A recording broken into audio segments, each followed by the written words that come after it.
Crowd is rolling in, a sellout crowd here in Jacksonville, where Ty Detmer and the Eagles, in the only interconference battle over the weekend, will take on the 4-1 Jacksonville Jaguars, led by their quarterback, Mark Brunell. And what a matchup it should be. It's already rained a great deal today, and the Eagles and Jaguars are set to tee it up. And a pleasant good afternoon, everybody. Alongside Ron Pitts, I'm Thom Brennaman. Welcome to the NFL on Fox.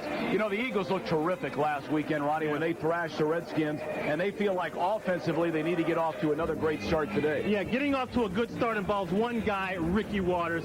Give him the ball, give it to him early, let him make things happen. He's fiery, emotional. When he gets going, the team rallies behind him. Next thing, use your weapons. Last week against Washington, they got everybody involved. Turner got involved, Garner got involved, the tight ends were involved, and Irving Fryer got involved. They need everybody around the football. Then stick with the game plan. Don't abandon it so quick like they did in Minnesota. Stick with it, see what happens. Well, defensively speaking, this is a much different order than it was last weekend against, by and large, an immobile Gus Frerotte. Today they get Mark Brunell. Yeah, well, you know, Mark Brunell, he's been out 4 weeks. He comes back. He's been in the games now, but he hasn't been 100%. But he's getting the green light from Tom Coughlin. Tom Coughlin said, hey, you go ahead and do what you do best. Run with the football if we need it. Throw it if we need it. He's got two studs to throw to on the outside. Jimmy Smith, Keenan McCardell. I think these guys are two of the finest in the NFL. Jimmy Smith will take you downtown. McCardell, he's more of a possession guy inside. No matter how you slice it, those guys can hurt you on the outside. Don't forget about Means and Stewart running the football. The Eagles looking for their first win away from the vet. They're 0-3 thus far. They look to get back to 500 in this one. So, the Eagles and the Jaguars as Fox NFL Sunday continues after these messages from your local station. And now, the Erickson Countdown continues. Sun trying to sneak through what has been a mostly cloudy morning and early afternoon here in Jacksonville.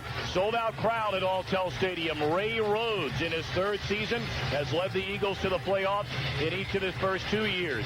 Tom Coughlin took over the expansion Jaguars 3 seasons ago. They reached the AFC Championship game before losing to New England.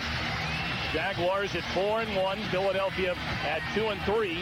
Jacksonville has won the toss, elected to receive, and this certainly a sore point for the Eagles. Yeah, and what it equates to is having bad field position when your offense starts or your defense has to go on the field and try to protect. Boniol to kick it off. Reggie Barlow, 84. Willie Jackson, 80. Late to return, and Boniol spins it away. Good kick. Very good kick. He's going to stay in there. And taking a knee will be Willie Jackson. They'll bring it out to the 20, and that's where Jacksonville will put it in play. Led by the man who was the most valuable player of the Pro Bowl a season ago, 27-year-old Mark Brunell. The serious knee injury during the preseason. Many felt he wouldn't even get back for the entire year, and here he is starting his 4th game. Baselli and Searcy, two of the best in all of football. And in the backfield, Natron Means joins Ty Halleck. We'll see a great deal of James Stewart. Terrific wide receivers in Smith and McCardell.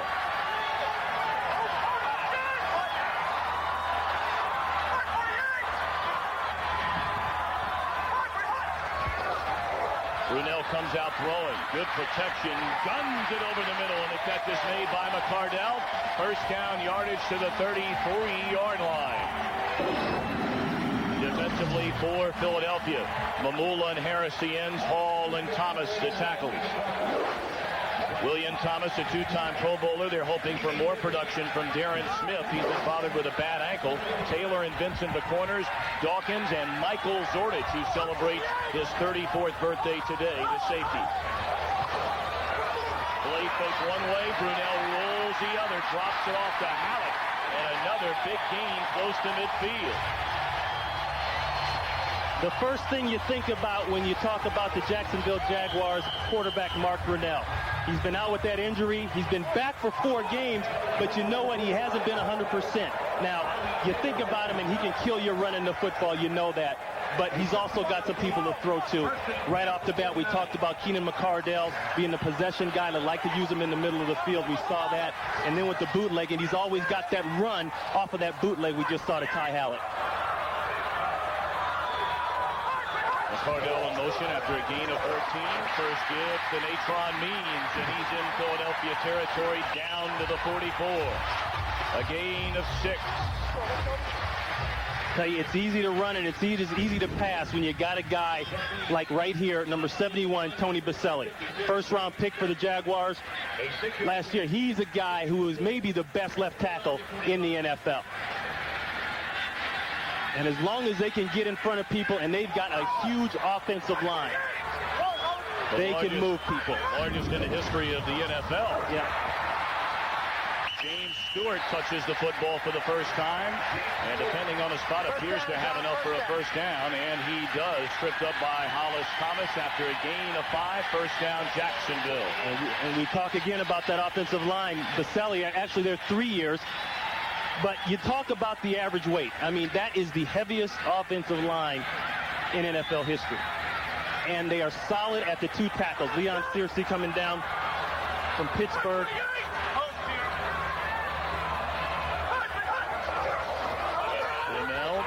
Drops back again, great protection, and fires across the middle again to McCardell all the way down to the 23-yard line.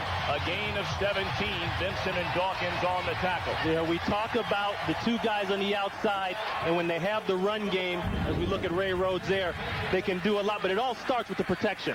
Watch Baselli. He said working on Mike Mamula, he'd have to get on him quick because he's so fast around the outside, and you saw Thom, he got right on him. That's called short setting, attacking a speed rusher before he can get his speed up. Natron Means breaks a couple of tackles and manages to get close to the 15-yard line. Darren Smith on the tackle after a gain of 7. The Jaguars looking terrific on this opening drive with the pass and the run. And you know, it's so easy to look at this team and then focus so much on Brunell, and the Eagles are going to have to make provision for him. But like you said, they got a Means back there, and then they got Stewart here, who's a much faster, quicker version of Means. Brunell, a short drop this time, fires to the far side. First reception by Jimmy Smith, pushed out of bounds at the 8-yard line. And Means, that we just talked about him, he's got a little something going on there. He's coming out. He's ripping on that left leg there. See if we can see what happened. This is before the play. Yeah, he did that on the play before, the run play before. First and goal. Ball spotted just inside the 8.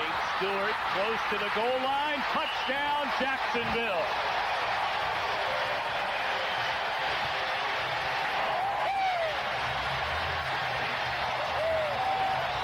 We talked about the weight of this offensive line. They can blow people off the ball. They went right on the right side. Tilsky 76, Searcy 72. I don't believe Stewart was touched until 3 yards from the goal line. That is an impressive drive for the Jacksonville Jaguars. You know, they talked about this team sputtering a little bit. Sputtered some last week against Cincinnati. No signs of sputtering on that drive, Thom. Mike Hollis, the point after. And he bangs it through. So the Jaguars go 80 yards in 4 minutes and 2 seconds, capped off by a touchdown from 7 yards out from Stewart. Philadelphia could be in for a long day. They're jacked up plenty here at Alltel Stadium in Jacksonville. 80 yards in less than 4.5 minutes for a touchdown. Means still limping a bit on the sidelines. That does not look good. Philadelphia will get the football. Deuce Staley, the rookie out of South Carolina, takes it from his own 3, still on his feet, and crawls his way across the 25, out to the 27, tripped up by Mike Logan. Let's go back to the touchdown a moment ago. Watch these guys on this side of the line. You're going to have a hard time on defense when the first person to touch the running back is a defensive back. You're going to see 3 perfect blocks here and these 2 over here. Dawkins is the only guy there to make the play or make the stop. But it's too late. He's in there for a touchdown. Good man-to-man blocking, and that's what a heavy offensive line will do to you. A good lead block there by Ty Hallett. See what Philadelphia can do.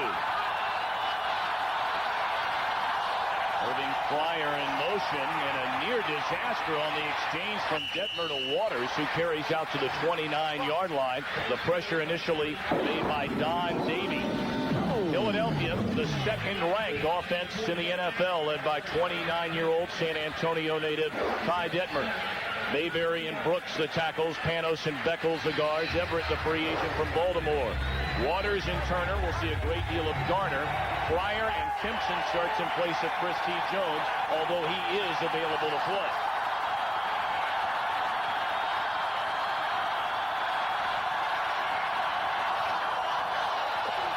Charlie Garner, his first carry, and he's out to the 33-yard line. It'll bring up third down.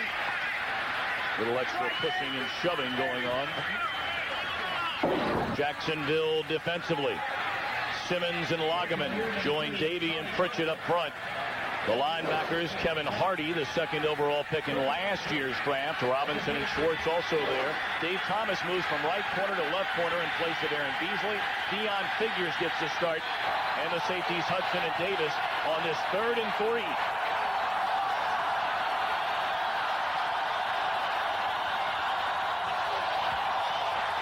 Detmer looked one way, drops it off to the tight end. First down out to the 45 to Jimmy Johnson. Just his second catch of the year. Nice reload that time by Detmer. One of the criticisms of him over the last couple weeks, he's held the ball too long. He holds it there and makes a good decision. The Eagles have to prove coming into this game that they can win on the road in a hostile situation. This is a sold-out, packed place, a hostile crowd in Jacksonville.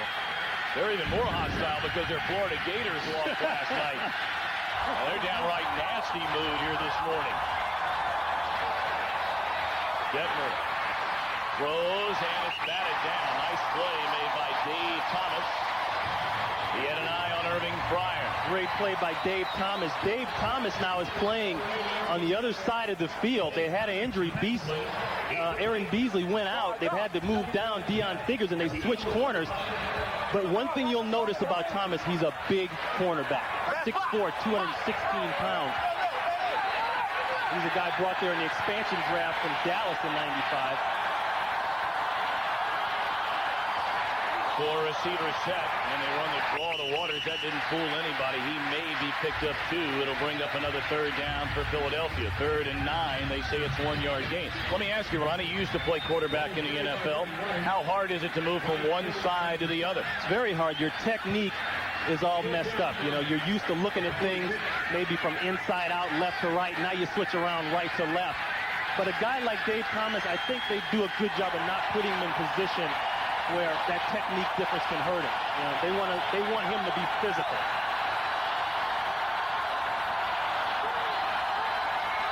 Fryer in motion on the 3rd and 9. They're coming after Detmer, and down he goes. Jeff Lageman getting his first sack of the season.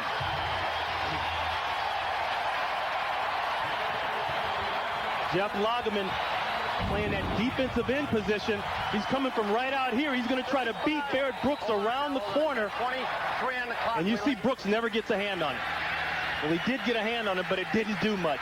That's just a pure speed rush. And that's why they talk about tackles technique being so key. Not making any false steps, taking any false steps, and protecting your quarterback in his drop. Thom Hutton, left-footed punter, sends Reggie Barlow back to the 7, but he has room in front of him. But it closes quickly, brings it out to the 17, and that's where the Jaguars will put it in play. They went 80 yards on their opening drive for this early 7-0 lead. We'll see what they do their second go-round. 7-0, 7:24 to play in the opening quarter. Pam Oliver with us this week and has more on Natron Means. Hi, Pam.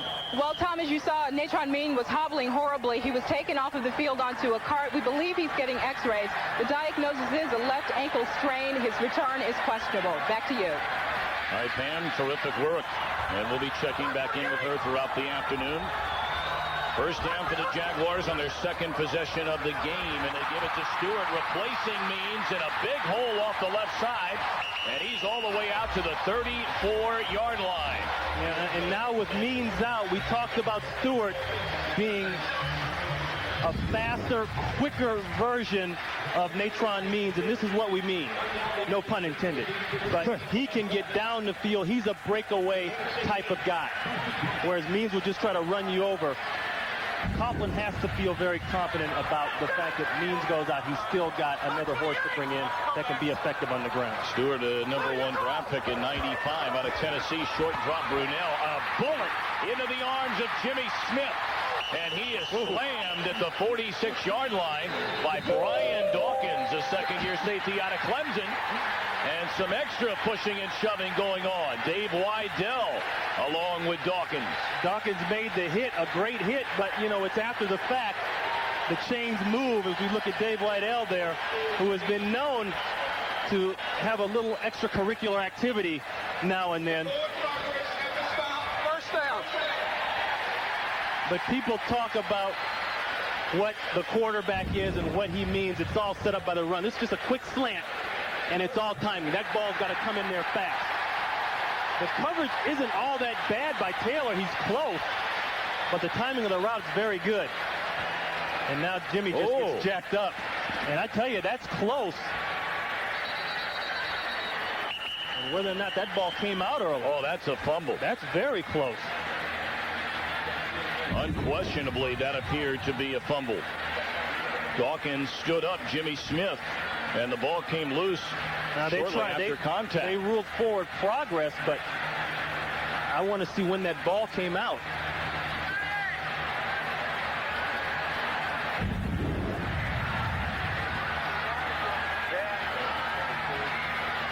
Okay, John, whenever you're ready. Well, they ruled forward progress, meaning that as he was on his way back in the air, the play essentially is blown dead. That's what they say. But the ball did come out before he hit the ground. Jacksonville already 8 first downs. They went 80 yards on their opening possession. Then they moved better than 35 on their second possession. Brunell looking for the big ball and batted away by Bobby Taylor step for step. One problem Brunell had last week, he didn't throw the deep ball very well, and Bobby Taylor comes up limping. 2 shots deep, he had guys wide open, he doesn't make the play. This ball hangs in the air. Now, Bobby Taylor can use what's called closing speed. The distance you make up between the time the ball leaves the quarterback's hand and the time it's caught. He makes that ground up, and look, it makes a great play. And he injured himself, Ron. He's slow to get up.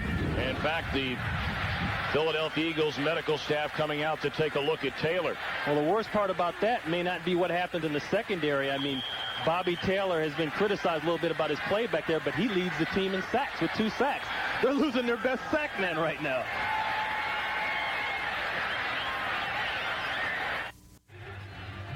Bobby Taylor moving a great deal better. He actually trotted off the field and has been walking up and down the sideline. Hopefully that is a good sign for the Philadelphia third-year corner out of Notre Dame. Charles Dimry, 38, 10-year veteran, checks in to replace Taylor. Second down and 10 at the Philadelphia 45. A delay for Stewart, a huge hole. Inside the 30, caught from behind, down to the 25-yard line. You know, we talk about the O-line, then we talk about Tony Baselli blocking. Well, watch this. He's going to pull and make a great block. Blam. I mean, when you got a guy, he stops 3 guys over there. I mean, when you got one guy coming over and making that kind of impact on your defensive line, then you can make good plays like this. And a lot's been talked about Philadelphia's defensive line. You know, they got a rookie down there and Harris starting. Rhett Hall probably is the only guy that's really playing well. Play blown dead. Jimmy Jones came across the line. It appeared early. Starting to circle, substitute some of those defensive linemen in there. When you get gaping holes like that opened up, you're not holding the point. 98, defense, still first down. Johnny Greer, our referee today. Jimmy Jones Free agent from St. Louis, getting a little anxious. Boy, Baselli following the long list of great offensive linemen out of Southern California, most notably Ron Yeri and Anthony Munoz. Wide open is Jimmy Smith, and he's pushed out of bounds inside the 10. Another Jacksonville first down. So far, Ronnie, this is no contest. Well, they do the smart thing. They know that Bobby Taylor's out of the game, so they go right to his replacement, Charles Demery, who was playing very far off. I mean, look at the cushion. Demery's not even in the picture. I can't say I blame Demery. I mean, just coming off the bench cold. But they're going to have to tighten it down sooner or later. That's not going to get it. And this massive Jacksonville offensive line dominating up front thus far. First and goal from the 8. Stewart looking for the end zone. He is there for a second time. Touchdown, Jacksonville.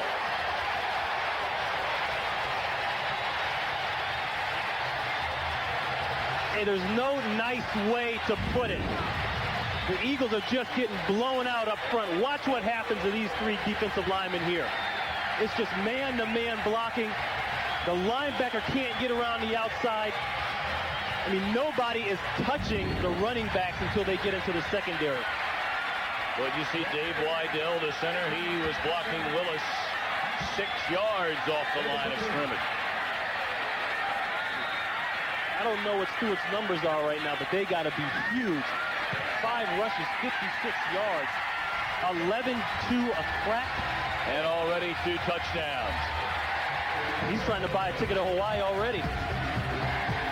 Better take his own line with him.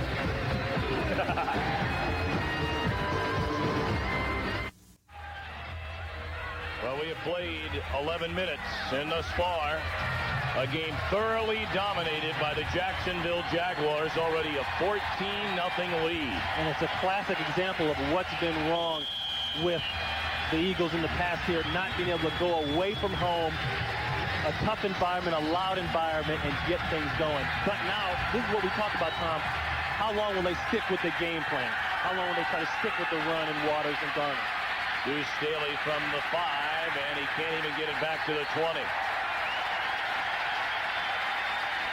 Just a 12-yard return. Jacksonville just outweighs this line, and that's all it is. Watch right here on this side.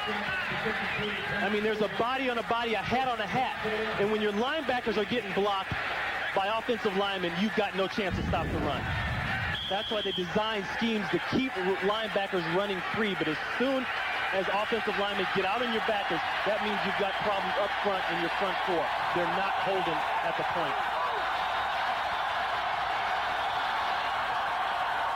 Formation, and it's batted down at the line of scrimmage and then nearly intercepted.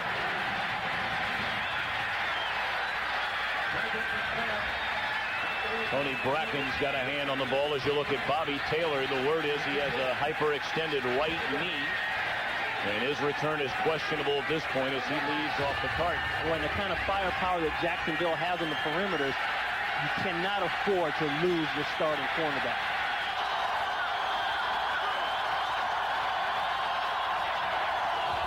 Little delay, and Waters stuck behind the line of scrimmage. A host of white jerseys around the football, led by 94 Kelvin Pritchett, a loss of 2. You talk about defensive lines that are making an impact. Jacksonville now, second series in a row, making penetration on the other side of the football, making plays. You talk about this Eagle offensive line. They brought in, look at the average yards per play. You know, they bring in Steve Everett, Ian Beckles. They made a lot of changes up there. In the age of free agency, you know, you're not going to have success right away with that many changes right in the core of your offense. 4 receivers check in. Detmer steps up, good protection, drops it off, and unable to handle it is Waters. And early frustration shown by the 7th-year star out of Notre Dame. You know, that's sticking to the plan like we talked about, but Ricky's emotion and energy sometimes can work against him. And you saw right there, he got upset about dropping that ball. He's got to keep his head together. This team needs him to keep his head together. He needs to keep his head together. So now punting close to his own end zone is Thom Hutton. And back at his own 40. Reggie Barlow, they're coming after this one. And they got it. Ball is still loose. No one can seem to find the handle. Philadelphia recovers, but Jacksonville will get the ball at the 20. There is a penalty flag down on the field. Well, you could see the Jaguars made up their mind right away that they were coming after Hutton. Hey, they got him backed up. That's exactly what you should do. And again, our referee, Johnny Greer, will fill us in. We have the ball being recovered by the kicking team. We then had an illegal forward pass, which went forward and was incomplete. The ball will be put at the spot of the pass. First down. Well, in the middle of all those bodies, we didn't see somebody pick it up and try to throw it. Well, like you said, there's too many bodies. Couldn't you tell, though, that the Jaguars are coming right in the middle of the field? They bring a guy in there late, two guys late, and that's the difference. They completely confuse the blocking scheme. The personal protector has to choose somebody, no matter who he chooses, he's wrong. And right there's the illegal forward pass. So the ball will be spotted just inside the 12-yard line. I mean, that is just a great job by Larry Pasquale, the special teams coach of the Jaguars, who incidentally used to be with the Eagles special teams. Looked like Dave Thomas was who came in and made the block. And a throw to the corner, and it's caught by Jimmy Smith inside the 5, down to the 4. Back to Thom and Ron. If you need a jockstrap, there's several on the field in Tampa Bay right now. Just to let you know. Play fake. Brunell rolling. He's going to run this. And he'll hang on to it and is tackled, wrapped up right there by James Willis down to the 3-yard line. A little tentative maybe. Yeah, you know, last year Brunell would have taken off and run that ball. But like he told us yesterday, I feel this game like I want to go ahead and go for it. Last game, coach gave me the green light. In my mind, I said yes, and I also said no. Now he's going to try to do it, but you know your instincts take over. There, he double clutched a little bit and didn't go for it. 3rd down and a yard.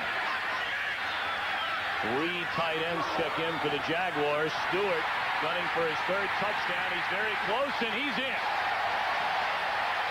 You know,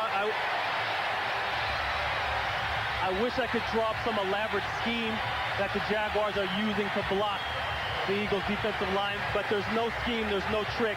It's just weight, and it's straight ahead blocking, and it's my guy and your guy, and I'm going to beat you. A little ironic. The Jaguars playing NFC-style football all these years. Line up the big bodies and run it down your throat. You know, that's the thing they were worried about coming into this game. They said, we're not, you know, we're playing a team NFC East, smash mouth football, all that. We're not sure how we're going to match up with them. I tell you what, you get that beef on the front line, you can match up with anybody. It's called moving people. Already a career high 3 touchdowns in the game for James Stewart. And for crying out loud, he's done it in a quarter. Stewart playing in place of the injured Natron Means as the big bodies up front. 21-0. He played, setting up another touchdown. Yeah, the block punt. You're down by your own end zone. They got to worry about protecting first. Good call there by Larry Pasquale, special teams coach. You see, he snuck it in late. He completely confused the blocking scheme. Block punt led to a 3rd Jacksonville touchdown. The Jaguars come in at 4-1. They weren't all that impressive last week against Cincinnati. They did manage a 21-13 win. Their biggest win of the season, unquestionably, here against Pittsburgh on the blocked field goal try at the end of the game. They were roughed up in Washington a week later, but they look mighty tough thus far today. Low line drive, Staley from the 5. And he brings it out to the 23-yard line.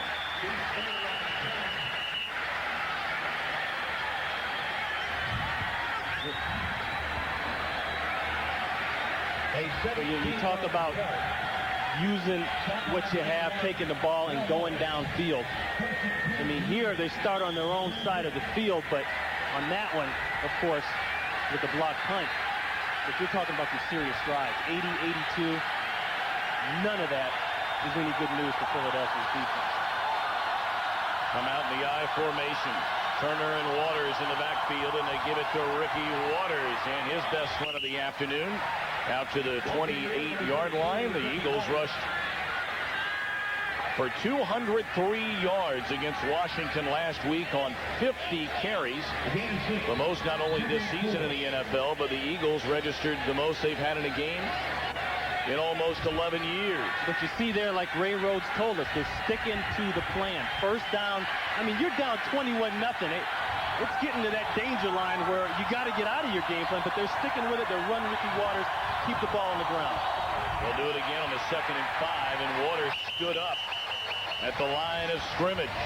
But at some point, when that stops becoming productive, like on that play, they're going to have to try to open it up. The bad news for Eagles fans, Detmer hasn't shown to be the kind of guy that can let it loose way downfield and beat you on big pass plays.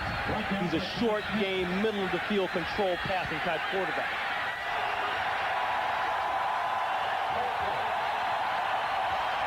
Third down for Philadelphia.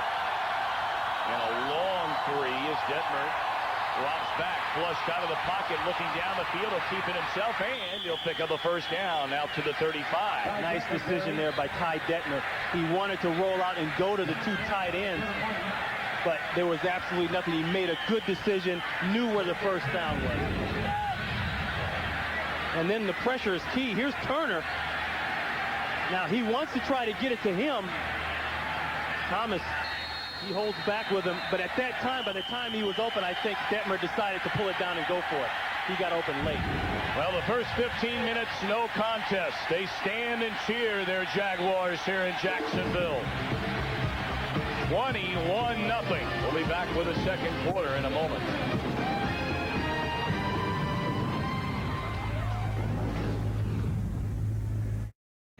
Welcome back to the NFL on Fox. 21-0 Jacksonville in front, Ronnie, and they have just dominated the line of scrimmage. Yeah, they have, and it goes back to that weight difference on the offensive line. Philadelphia with the ball right now. We talked about using the weapons in the beginning of the show. Hey, they got to get to that. Charlie Gardner, like Turner, he's got to get involved. And where's the tight end? Use him. First down after the 5-yard pickup from Detmer. They set up the screen. There's one of the weapons we're talking about, and leaping close to a first down, Kevin Turner. That's what I'm talking about. Now they go back to the arsenal. Kevin Turner had a couple big plays last week against the Redskins. And talking about the arsenal, the type of play they're using, the screen play. I mean, if you're going to run a West Coast style of offense, everybody knows one of the best weapons you have is the screen play. They ran it some last week. It worked great. They got back to it here. It was good enough for a first down. Turner had the big game, 81 combined yards off the line of scrimmage on 4 receptions and 3 carries in that win over Washington. Waters maybe for 2. Up to the 47, stopped by the former Eagle, Clyde Simmons. When people look at Jacksonville's defense and, Clyde Simmons there, the old man of the NFL, so to speak, they don't have a lot of impact guys on defense. Nobody does these days with creative speed. What they have is great coaching from Dick Duran, the defensive coordinator, and they play sound, tight football. Gap control down the front line. The linebackers are free to run around, make plays, and the secondary plays smart most of the time. Detmer able to get it away. Finds Waters, who slips the tackle. What a move, and he's inside the 40 to the 38-yard line. That's exactly what I meant right there when I'm saying Ricky Waters has got to keep his head in the game. He can't let his emotion take his physical talent away from this contest. I mean, this is all Ricky Waters here. With other backs, this would have been a blow-up shot. Because Detmer hangs him out a little bit. The corner's coming up, you see right here. But that's just using that flipper, and now watch this. He makes Chris Hudson miss. Figures look like he missed earlier. That's just effort by Ricky Waters. Philadelphia on the move. They're into Jacksonville territory at the 38, and Detmer again to throw. Steps up, and the ball is loose. Are they calling it a fumble? Yes, they are. Apparently, Detmer had not started to bring his arm in a forward motion. Tony Bracken's able to get a hand on it, but Philadelphia falls on the football. They were talking about second-round pick from last year, Tony Bracken, number 90. He's just going to come around the corner You know, he led all rookies, second in NFL and all rookies last year in sacks. He just beats Mayberry around the outside. Once again, Detmer talked to us last night, not trying to hold the ball too long. I don't think it was a matter of that. I think it was some good coverage, and it was a good play by Bracken. 4 sacks already this season for Bracken.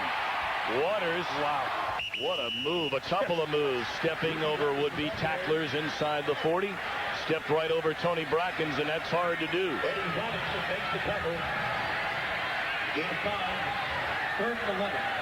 Waters is just a marvelous talent, as everyone knows, and a free agent at the end of this season. Would like to stay in Philadelphia. Whether he will or not remains to be seen, but they will not negotiate apparently during the year.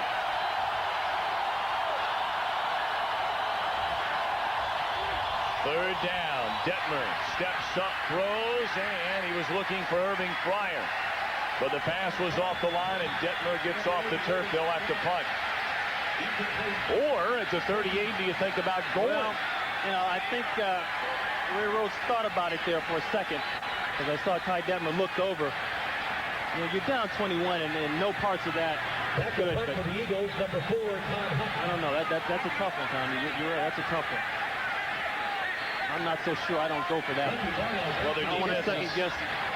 You know, been able to even remotely slow down Jacksonville. I'm not so sure I don't go for that one. It's such a long distance. Had his last punt blocked. And he drops this one, takes a Jacksonville bounce. And the ball is down by Chad Lewis. We'll see where they spot it, maybe out close to the 10. And that's where they'll put it down. Good punt by Hutton. 21-0 Jacksonville. Fox NFL Sunday is brought to you by Porsche, who wish to remind you there is no substitute. By Aflac, insuring over 40 million people worldwide. And by Snickers. Not going anywhere for a while? Grab a Snickers. Hungry? Why wait? Well, if you don't have a ticket for the game, you just hang out along the St. Johns River. One of only 2 rivers, Mr. Pitts, that runs north. Oh, man, you're the guy. Well, you have to do a little scouting outside of just football, you know. First down, 21-0 Jaguar lead, and Brunell throws to his left and finds James Stewart for a short gain out of the back. You need to go over how the squeeze play works for everybody, you know. Apparently some people out. Now that my guy, Second down, Brunell drops it off to Stewart, cuts it back across the field, and all that for a gain of about 3. Stop made by William Thomas. It'll bring up third down. Good job by the Eagles recognizing the screen play coming down in distance, knowing what to expect. And you said Stewart is a guy, he plays at a little faster speed, a little faster clip than Natron Means does, but he's not the kind of guy that can just take off and completely burn you all the way down the field. Once he gets going, I don't know if he has that 5th gear, so to speak, but he does have acceleration from gears 2 through 4.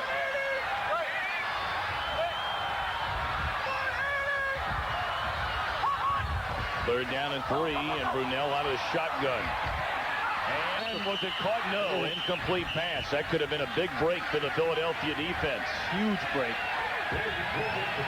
Key set of downs there by Philadelphia's defense. They step up and get Jacksonville off the field in 3 downs. Now you go back to Ray Rhodes' decision not to go for that. I think it's a good decision now. I mean, you look at it then, down by 21, you're on the other side of the 50, you got to scratch your head. But he put the onus on the defense to just step up and get us the ball back. Now the special teams have to do something with it and create field position. Freddie Solomon all the way back at his 22, and he is hammered to the deck at the 30-yard line. With a couple of jerseys in the color of white getting down the field. Led by Jeff Kopp. 57-yard punt, 12-yard return, and a nasty lick at the end of it. We talked about Ricky Waters having to get the ball early, having to get the ball often. You can see he's touched it, well over half of the amount of offensive plays they have. But unfortunately for them, Jacksonville knows that he's got to get it off in an early also. Well, he's on the bench. Yeah, he's on the bench right now. They go with an I formation of Turner and Charlie Garner. Garner gets the football, trying to cut it back to the inside, but a fine play made up from the safety spot by Chris Hudson. A penalty flag is down on the field. And you can see Jacksonville brought Hudson up in that 8-man front.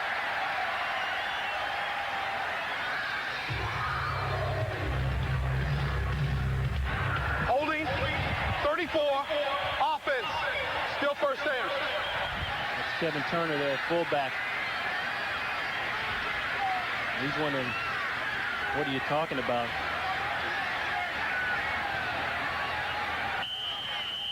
Boy, you gotta like Turner. Came over as a free agent from New England, missed all of 95 with a serious knee injury. Solid receiver out of the backfield. So first down and 20, Detmer across the middle, and the catch is made by Michael Timpson out to the 34. Rookie of the year, maybe? Could be. Done? I gotta believe so. Well, by the way, they later ruled that was an incomplete pass to Michael Timpson. Line of scrimmage at the 21 on a 2nd and 20, Detmer. And what a catch by the tight end, Jimmy Johnson. Maybe a yard shy of the first down, but the big fella went up to get it. And that's the tight ends we're talking about using. That expands your middle of the field. Johnson's going to come down right there and work into this part of the field. He's got to find the open hole in the zone, and he sits down. But watch the catch. Tell you what, that's a big man getting up there and making a big catch. And a big third down for the Eagles, 3rd and a yard.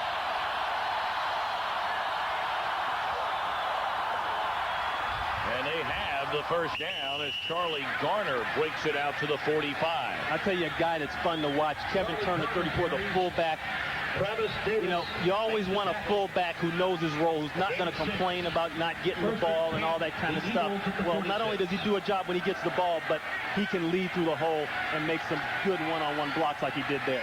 You know, they'll never show up in the stats, but they'll show up on the coach's film.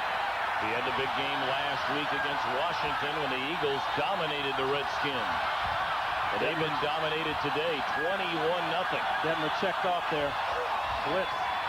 Garner finds room, and he's across midfield to the 49, wrapped up by Bracken. Boy, Charlie Garner did a nice job of shaking loose Travis Davis. He came down on a strong safety blitz, and he juiced it big time. Charlie Gardner, the more I see Gardner, the more I wonder in Green Bay. I mean, he makes a lot of things happen. Short drop, and the catch is made out to the 39, and this time Garner showing you he can catch the football. Once again, spreading it out, and that's the advantage of having, I think, a guy like a Kai Detmer, very cerebral, very, you know, we talked to him coming into the meeting the other day, you don't even know he's in the room. Right. You know, very nice, low-key guy, but a smart guy. He knows this West Coast style. John Gruden, the offensive coordinator, they were together in Green Bay. He knows how he has to be with this and how to make it move. And again, Detmer checking off on a 1st and 10 at the Jaguar 41. And Garner in there ran into his own man and makes something out of pretty much nothing. Inside the 40 to the 39, he bumped into Kevin Turner. Pushed down by Travis Davis. Gain of 2. Second down. A good job now. Jacksonville starting to run blitz, using the linebacker to say, hey, go toward the quarterback, but look for the run on the way in. That time forcing Garner to bounce way outside. There's Dick Duran, defensive coordinator for Jacksonville Jaguars. Boy, what a job he did last year, especially late in the season. They got in the playoffs. People didn't believe him. Garner made it to the Super Bowl. Out of the backfield, it's Waters who has checked back into the game, and he makes a reception on 2nd down to the 34-yard line. It'll bring up 3rd down and close to 2. Here's a guy that stays around the football, Kevin Hardy, 51.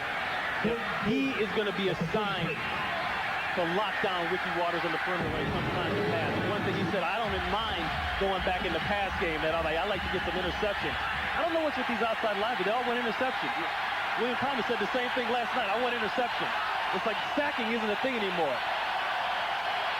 3rd and 2 for the Eagles, trying to keep the drive alive, and Detmer wants timeout.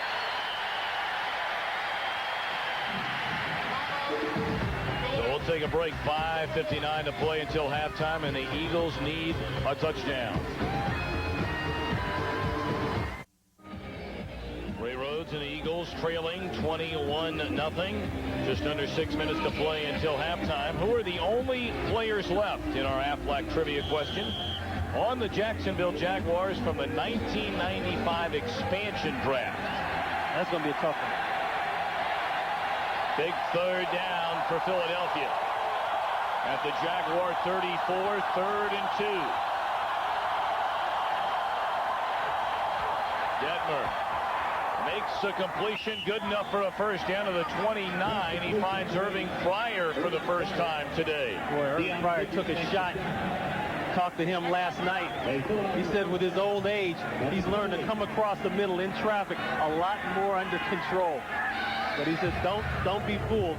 I can still run. I just can't stop his tracks. Right. Boy, he was quite an engaging guy, isn't he? Irving Fryer, this is 14th season, a former #1 pick overall in the draft back in 1984 by New England. Had his best season as a pro last year. Caught a career high and Eagle team record 88 passes for 1,195 yards. And with his 676 career receptions, he is 10th all time. And they need a guy like an Irving Fryer to step up, because without a healthy Chris T. Jones starting, you look at what they have in the perimeter, and it's not much. That's why they have to use weapons elsewhere. Showing blitz. And a big hole for Waters, although they blew a flag and whistled it dead. And there's a reason why there was such a big hole.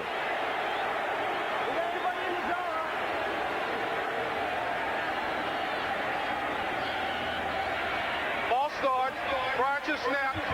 62 offense. Still first down.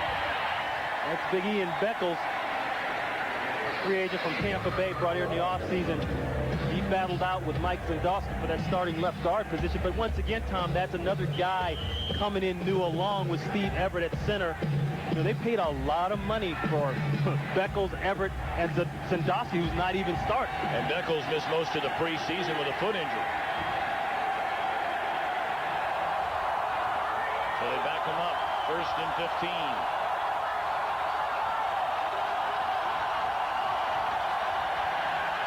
Checking it off.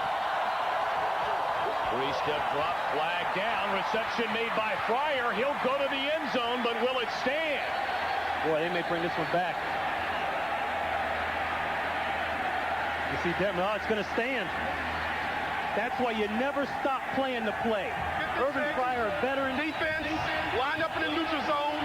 The penalty is declined. Jeff Lageman calls for lining up in the neutral zone, and it's a touchdown to Irving Fryer from Ty Detmer. Did you see everybody on the defense relax? I think Jacksonville kind of thought that penalty was for them, was against Philly. Fryer's just going to catch a quick slant inside, but now watch everybody kind of just, you know, he eases up. They think that they're going to get the penalty. And what they end up getting is 6 points put on them. Boniol for the extra point, and they'll blow it dead before it ever gets started. But a big touchdown with 4:41 left here for the Eagles, who look dead and buried after the opening quarter when they fell behind 21-0. And here they are with a touchdown, and if their defense can stand and go into the locker room at halftime down 14, maybe you feel a lot better about things. Well, it's like Ray said, we're going to stick to the plan no matter what. You know, the plan, the defense comes out right after they don't go for the first down and punt it. They make a good stop. 56, defense. Again.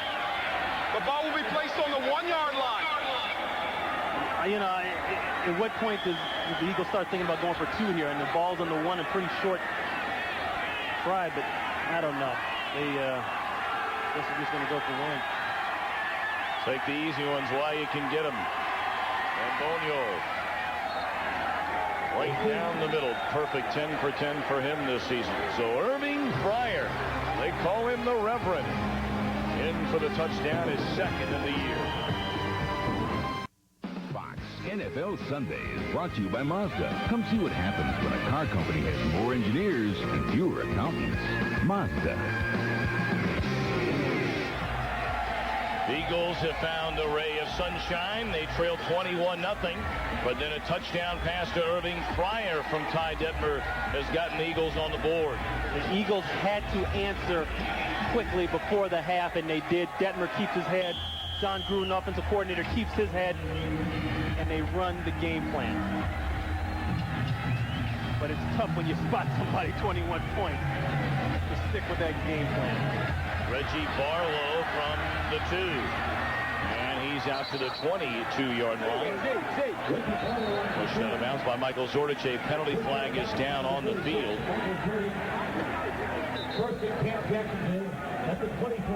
And we'll wait until Johnny Greer tells us what that's all about. Holding against Jacksonville. That'll move them back.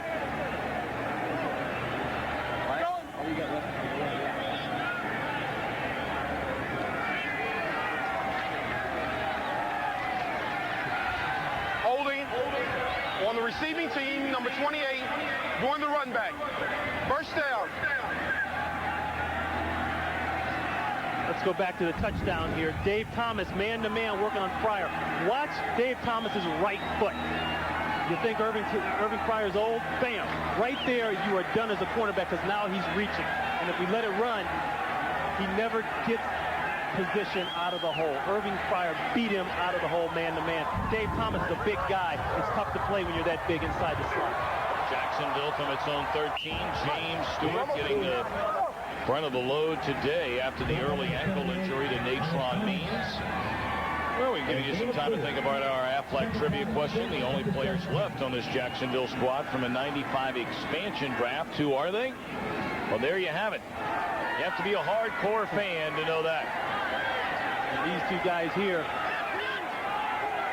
Or maybe if you watch NFL Total Access, you would know that. You would definitely know it, because I'll tell you. Can't miss that show. Mark Brunell throws, and McCardell over the middle. Out to the 38-yard line. That'll move the chains. 3:45 to play in the half. 22-yard gain. We talked about it, McCardell being the guy inside they like to get the ball to. And, you know, I give him credit, a lot of guts to be running across the middle of the field full speed. He's got to have confidence in that man to throw a strike. And is it a strike? I think so.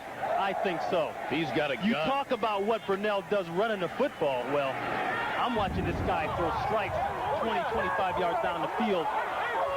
But it all starts with protection. If he's got clear lanes to see, he can throw your eyes out. Well, they come with a reverse the other way. Breaking one tackle is Willie Jackson, and one of the original Jaguars all the way inside Philadelphia territory. Like he talked about it, one of the original Jaguars brought in the expansion draft that both expansion teams had back in '95 from Dallas. And all this is effort. He's going to loop back around and get the handoff. But there's Eagles there to make the play. There's one missed tackle. That's Big Richard Dent. That's another one right there. Slight push in the back. And then there's two more downfield. 13-yard gain for Jackson. Brunell fakes one way, rolls the other, and now he'll take off. And he'll get out of bounds at the 43-yard line. That referee better learn to get out of the way. The stick holder there. People don't realize the speed of this game. He's shrugging it off. That's a dangerous job. That guy there's got to work on his flexibility before the game. What do you suggest he do? Stretch a little more? Put on some new glasses. I think the tint's a little dark on those bad boys. They look cool. They look mighty good. That's all that matters. It's like they say, it's not how you play, it's how you look. That's exactly right. We're here in Florida, for crying out loud. So what if you get your ACL blown out the sideline? You look good doing it. See the numbers on Mark Brunell. Mighty impressive. No ill effects from that knee injury. This team leads 21-7 at the 2-minute warning. Coming up on the Dockers Khakis halftime report, JB Terry will bring you scores and highlights from around the league and our Fox Sports ticker. We'll have up to the minute second stats. That's all coming up on the Dockers Khaki halftime report. huge series now for the Eagles. And just sitting here 2 minutes, going into the half, 21-7. Got to be stopped. Second down and 5 at the Philadelphia 43. And a quick completion on a short drop by Brunell, but short of the first down. Jimmy Smith on the catch. Jaguars 3 timeouts. Clock still running at 1:40. They're facing a 3rd down and 3. Jimmy Smith, a former Eagle. Yeah, they had him during the preseason and let him go. Turned into one of the best receivers in the AFC, if not all of football. And stuffed on a 3rd down carry is Stewart. So now Jacksonville's going to have to punt it away. And you talk about Philadelphia needing a stand. That's the play they needed. Looked like William Thomas, 51, was in there initially. Mamula was in on the play. That's a huge, huge stop for the Eagles. And if you're a Jacksonville fan, Ronnie, you have to be asking right now, what in the world? Why weren't they trying to throw the ball and get some more points? Well, you know, I think that Jacksonville's got into a little bit of that comfort zone. You know, you blast off, you go up by 21, you kind of yawn when they get a touchdown to make it 21-7. I was looking at the offensive coordinator there, Chris Palmer. You know, it's easy to kind of let the guard down a little bit. Maybe not expecting a blitz, maybe not expecting for Philly to be that aggressive. Hey, I count 2 big plays now. A series earlier, right after the situation where Ray Rhodes didn't go for the first down, he punted it. They had a big stand, 3 and out for the defense. And here they make a big play. Philadelphia spent its 2nd timeout. Oh, that's going to be trouble. Punt and a beauty laid down there by Brian Barker down to the 2-yard line, and a penalty flag has come in. Reggie Barlow, the first man down the field to cover it up. Let's see who that one's on. They threw it down there. The gunner might have gone out of bounds and come in and touch the ball. And he can't be the first man to get down there and touch it. If that's the case. I mean, a flag down there that far, that's all it could be. Yep. That's exactly what it is against the Jacksonville Jaguars. That's the rule on the punt coverage. The gunner cannot be the first guy. Barlow right there. He cannot be the first guy to come in and touch the ball once he goes out of bounds. Illegal touching of the kick. Number 84 of the kicking team. 84 was out of bounds, came back in, and was the first to touch it. Will penalize 5 yards to re-kick. Boy, you know, that's a killer because, you know, in this business, you never know what can happen on the next snap. And, you know, just ask Mr. Coughlin here. He feels the same way.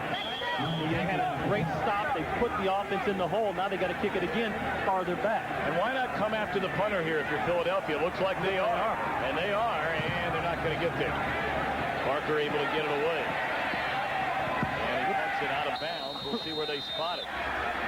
Wow, Barker, give Barker big-time credit there. He goes back, kicks it again, and puts it out darn near in the same area they had the down punt. And I thought Barlow almost made the same mistake again. That's why he punted out of bounds. Whew. Well, that drives special teams coach is crazy. You know they just screamed at him from the sidelines, don't go out of bounds and touch it first. Look at him.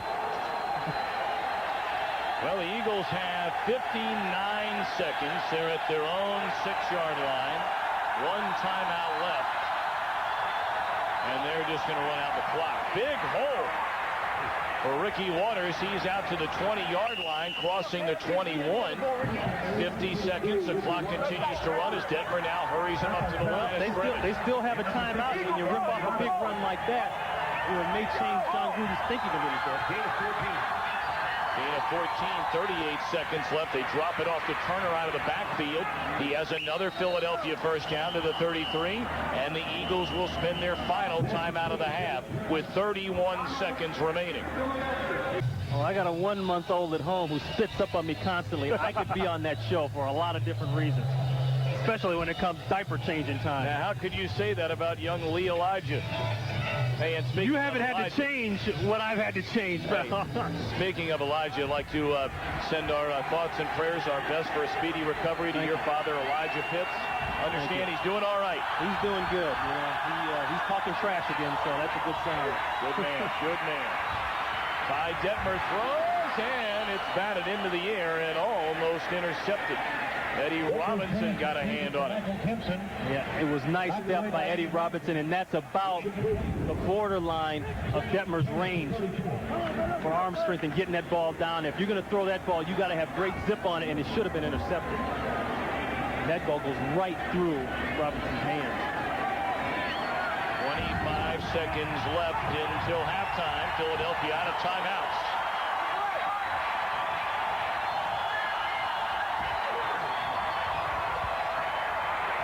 Reception made by Michael Timpson. Took a shot. Delivered by Hudson. Detmer hurrying him up. Under 15 seconds, and he'll stop the clock, spiking the ball with 12 left. Well, the problem is he just spiked the ball on third down. Now you got fourth down. Yeah.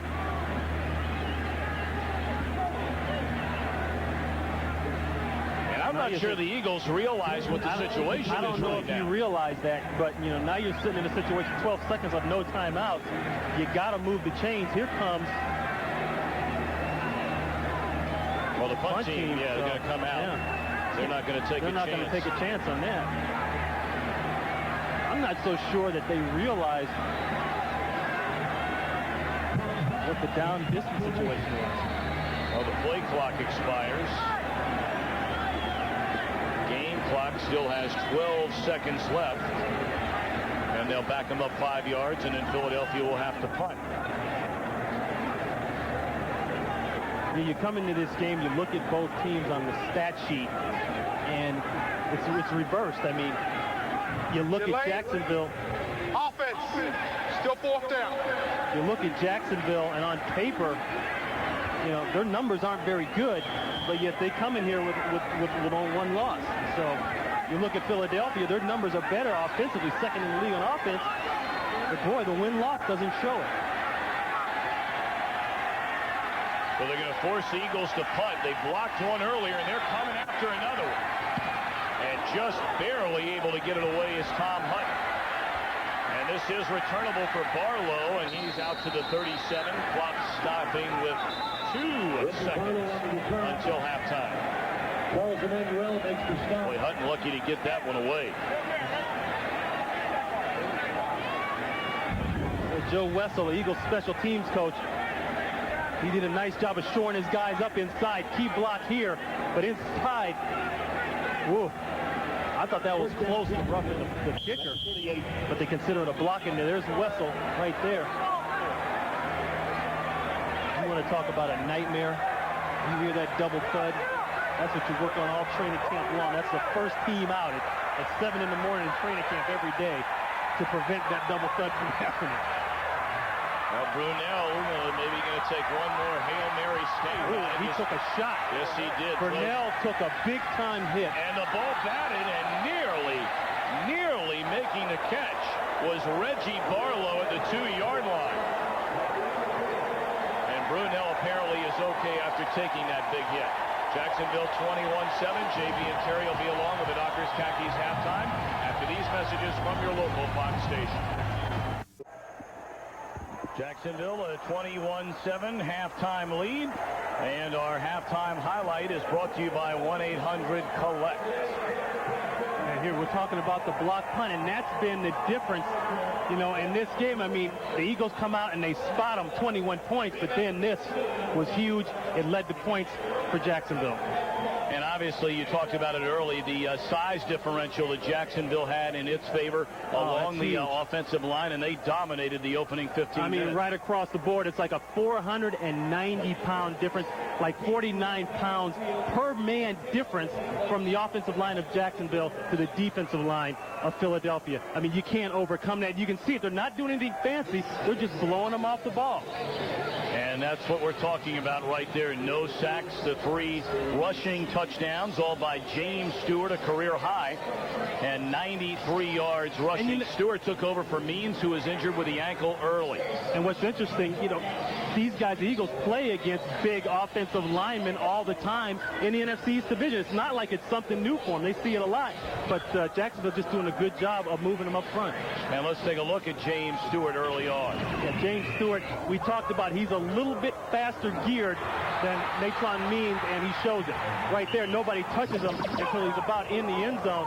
And here we talk about Tony Baselli and his pass blocking. Well, there he pulls and makes a nice block also. There, more of Stewart. Nobody touching him until he's just about in the end zone. So the big fella's getting it done for Jacksonville up front.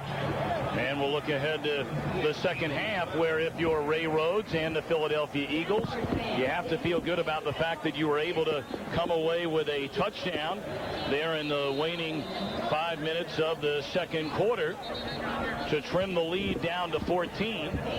Philadelphia will get the ball to begin the second half, and if the Eagles can find a way, Ron, to get down the field and throw a quick 7 on the board, they're right back in the game. Well, it's funny when you look at the stats are pretty even. And that reflects, with the exception of the punt block, it reflects what happens when you spot a team 21 points. I mean, they got back into the game plan. Ricky did a few things here. They used them a lot. They got Turner involved a little bit.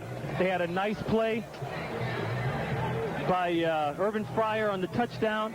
But, it's hard to come back from that amount of points. And the Jacksonville running game. That's all Hoss up there, buddy.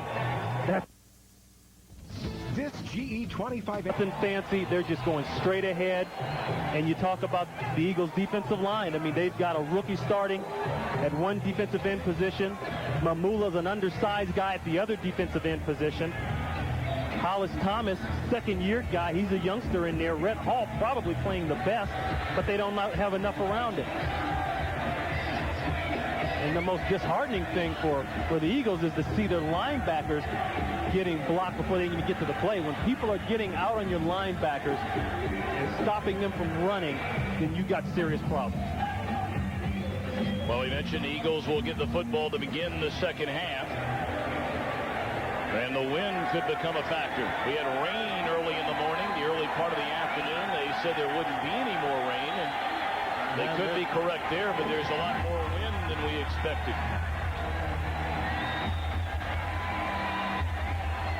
I'm sure Ray Rhodes went in at halftime and said, hey, we got to come back out, new game. Forget that we got the 14-point difference. Forget that we spotted them 21. It's a new game, and they got to stick to the plan like that. And, of course, it starts right here. Special teams for both teams have not been good. The only thing for Jacksonville, they were able to make a play today in the block punt.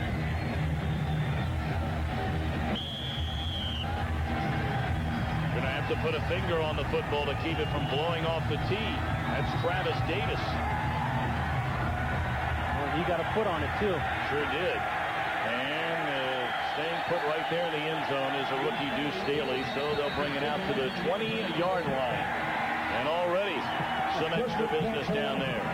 I mean, this turns out to be as big a game for the Eagles as they've had to date this year. And we talked about the fact that they're away from home, haven't played well in loud places away from home. And we saw it again today. Start off, get down by 21 points right off the bat. Not bad first half numbers for Ty Detmer. And they give it to Ricky Waters, and he has 5 quick yards out to the 25-yard line. Of course, Ty Detmer spent some time with Green Bay. Left the Packers after 4 years. He signed as a free agent in '96 with Philadelphia. He backed up Brett Favre after winning the Heisman Trophy in 1990. Then they drafted Mark Brunell. Detmer originally the number 2 quarterback, Brunell number 3. Then they flip-flopped in that role a year later and became very, very good friends and still are to this day. Reception made by Irving Fryer out to the 32. They're saying the ground caused the fumble and that he is down. And that's good enough for a first down.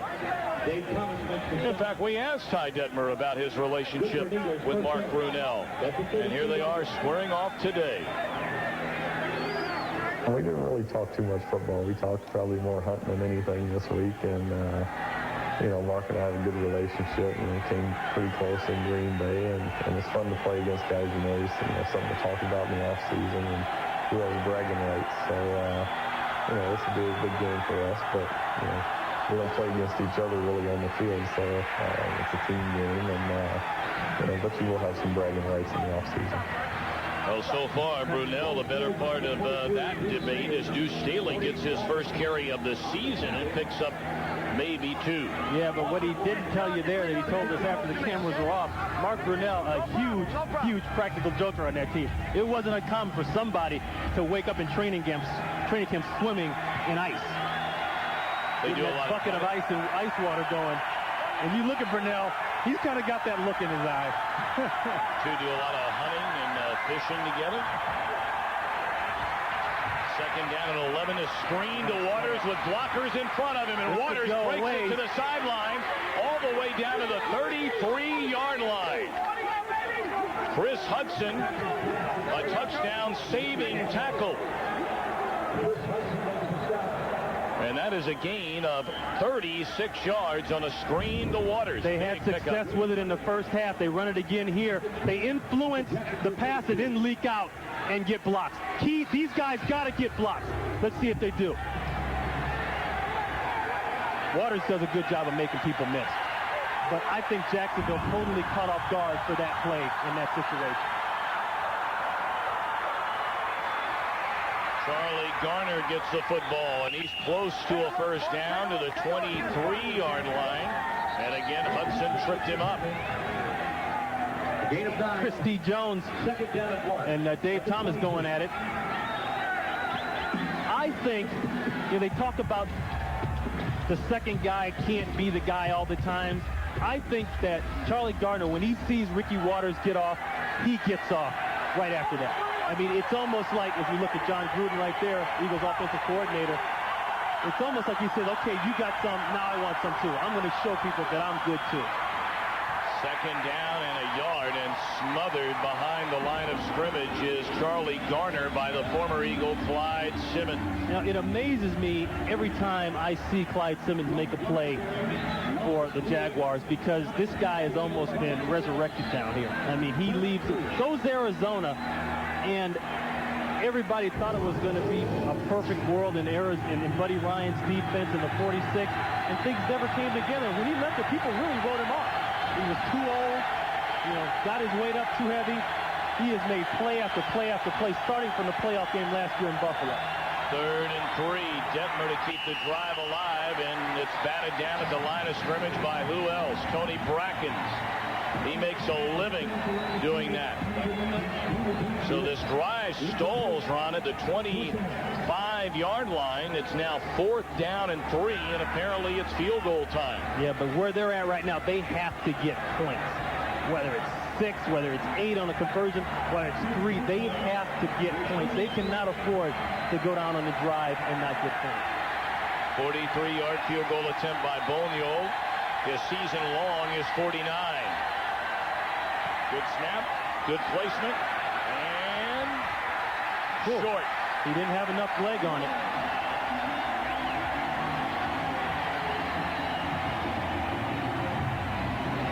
So Chris Boniol a little short, and the Eagles come up empty. They trail by 14.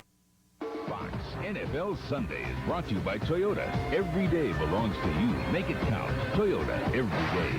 By Budweiser, Beechwood aged for a crisp, clean, classic taste. By Dockers Khaki. Hey, nice pants. And by Visa, the official card of the NFL that's everywhere you want to be. Philadelphia misses a chance to put points on the board. Its opening drive for the second half. There you see Natron Means. He had to leave the game early on the opening drive, in fact, for the Jaguars with a badly sprained ankle, and obviously he will not be back. Brunell in trouble, spins away, and the ball is loose. Scramble for the football at the 32-yard line, and it looks as though Jacksonville was able to recover. The man at the bottom of the pile, Pete Mitchell. It looked like he was trying to throw the football, and it just slipped out of his hand. I mean, for the first time today, I see pressure right there on Brunell. Boy, you talk about great hustle. Pete Mitchell. An incomplete pass. They the 33.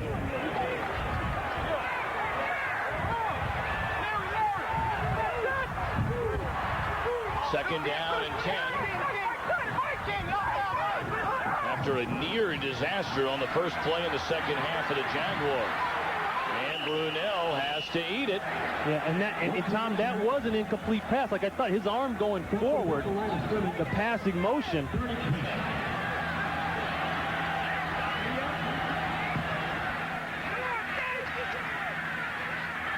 Boy, it looked like a bad call.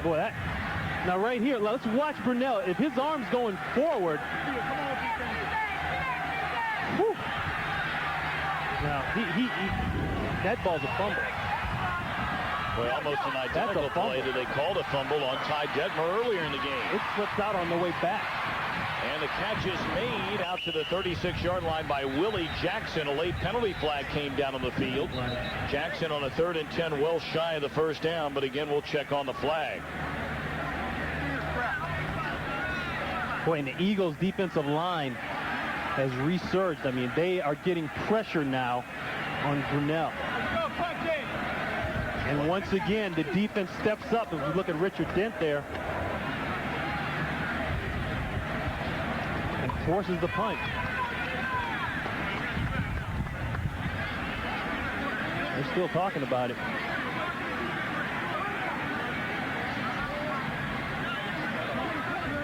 Well, you have to believe that Philadelphia is going to decline the penalty. Pass interference. 87 offense. It's declined. 4th down. So it's 4th down, and the Jaguars will punt. That's McCardell. McCardell right there. He gets a push in the back. Boy, I don't know where the pass interference comes in. If they wanted to call anything, it'd be a clip, but... Oh, bad snap. And able to handle it nicely was Brian Barker. And a penalty flag is down. Freddie Solomon dropping back to return, and he's out to the 24-yard line. But again, back at the original line of scrimmage, a penalty flag thrown.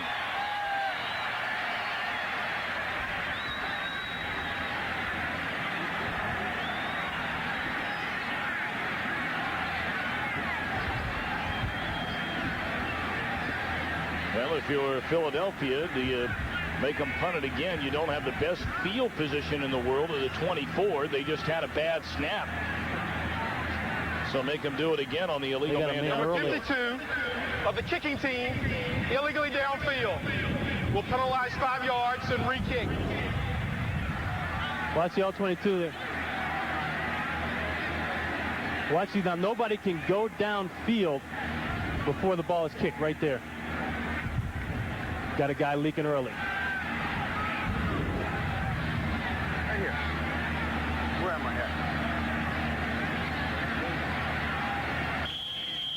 Brant Boyer, the guilty party. So now dropping back again is Barker, standing in his own 15. And moving up a bit is Solomon at the 25. Low line drive kick, very returnable. Solomon across the 35, the 40. And out to the 43-yard line, so they picked up on the penalty. 20 yards in field position. Well, there's something I like about Freddie Solomon. Man, he hasn't gotten a chance to do a lot, made some good plays before. He looks like he's ready to explode at any moment. Philadelphia trailing with 8:53 to play in the third quarter, 21-7. But they have very good field position to begin this drive. Yeah, and the defense has stepped up and made things happen. And they've gotten people off the field now and 3 and outs on a consistent basis. Jacksonville offense, by and large, has gone to sleep since 21 points in the opening quarter. And this is Ricky Waters, and the ball is loose. And it fell right back into his lap. Well, the tooth fairy saved Ricky there. Nice run. That would have been a big time error for Ricky Waters. You know, running through here, watch people slap at him. The ball comes out there and just, whew. That's also good concentration.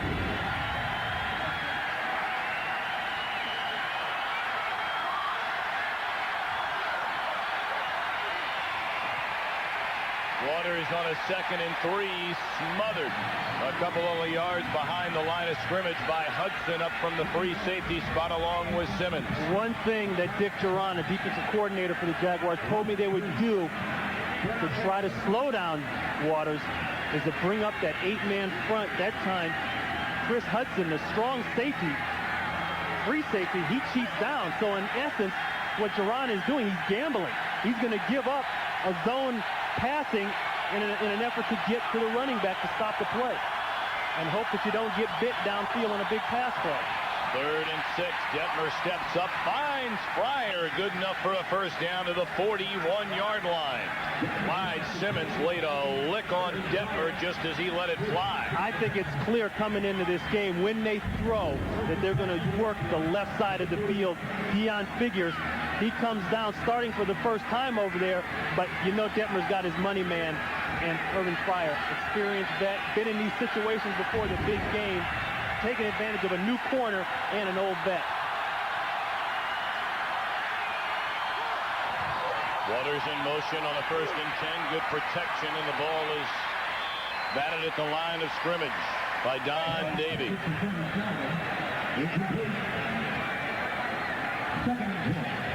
That's what we're talking about. Detmer throwing a lot to that left side, 130 yards. Spreading it around, as you can see, but going to that left side. And remember, like we said, he's got Irvin Fryer over there, a guy who's been there, and they're trying to work, hopefully, on Deion Figures, who's coming in there for the first time. 2nd and 10, blitz coming on Detmer, and he swings it out to Waters, who is close to a first down at the 31, and it appears he is right there. Maybe a few inches short, depending on the spot.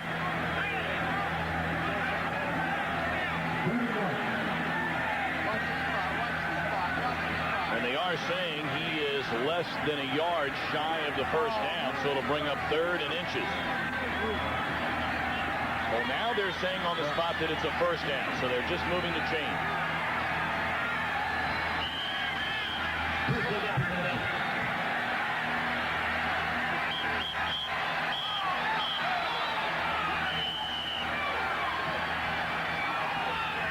They're complaining that the clock, Jacksonville's complaining that the play clock took for about 10 seconds to start off, and then they reset it. That's what Coughlin is complaining about. He's trying to get the crowd into it. He's exciting noise. Waters nowhere to go. Tony Bracken's the first to break through. See, Bracken's a guy, 2nd-round pick last year. You know, not a first-rounder, but a good football player. A guy that you hope can elevate to that impact status, but they have a lot of good football players, and they got a lot of depth. Right up top, watch him. That's number 90, Bracken. He just whips around the outside of Mayberry, and then Turner misses him, and he crushes the run play. Loss of 3 brings up 2nd and 13. Eagles with a touchdown, going to throw within 7, and it's blown dead. That looked like an early snap. I'm not sure. 72, offense, prior to the snap. Still 2nd down. Big Joe Panos, he pulls back a little early. They're dealing with now a long 2nd down distance. Them offensive linemen getting a little antsy in there. They know the rush is coming, the heat's coming. There you see Philadelphia whistle for its 6th penalty of the game. Eagles going the wrong way, trying to get back into this game, trailing by 14. 5 defensive backs check in, and Detmer has it intercepted by Deon Figures. Still on his feet, crossing midfield, and still on his feet, all the way to the 39-yard line. Boy, here they go. Well, guys better not get on the field. There will be some fines handed out. Hey, on the bench. Boy, what a turn of events for Philadelphia. They go down the field on their first drive here in the second half, miss a field goal, and now a costly turnover on the interception by Deon Figures, who then returned it 31 yards. Jags in business.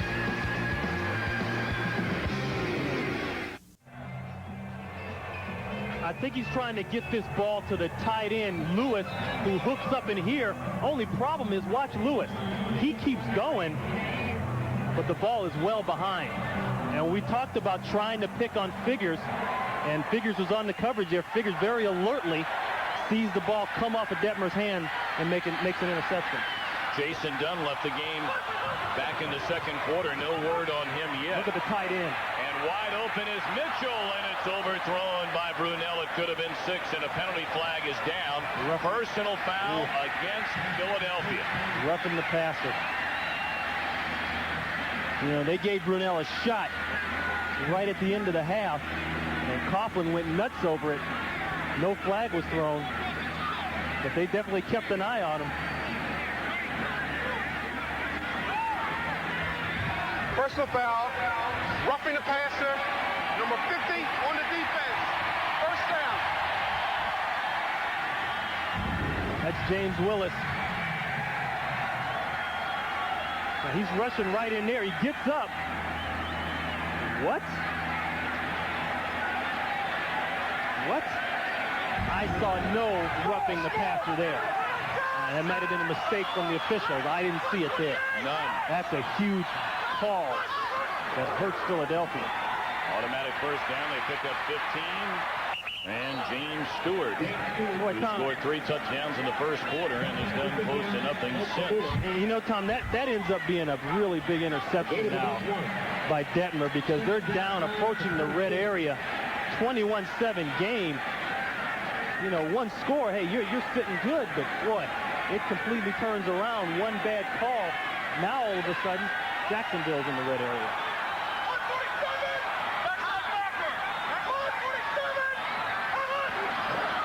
Jags have been very good, as we showed you, on capitalizing. They'll try it here. Stewart close to the goal line, and they're saying he's down inside the 1.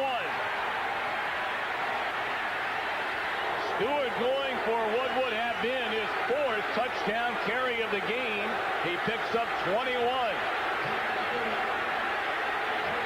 We keep talking about it, and it's getting to be an old point, but on this side, they just blow people away. Stewart does a nice job of looking, but how can you not find that hole? I mean, Rhett is able to get a hand on him late. Ben Coleman working over on the left side. Baselli, we talked about him. Look at that. Look at Mamula. Baselli just killed Mike Mamula. I mean, he's nowhere near the play. First and goal. Stewart, his 4th touchdown of the game.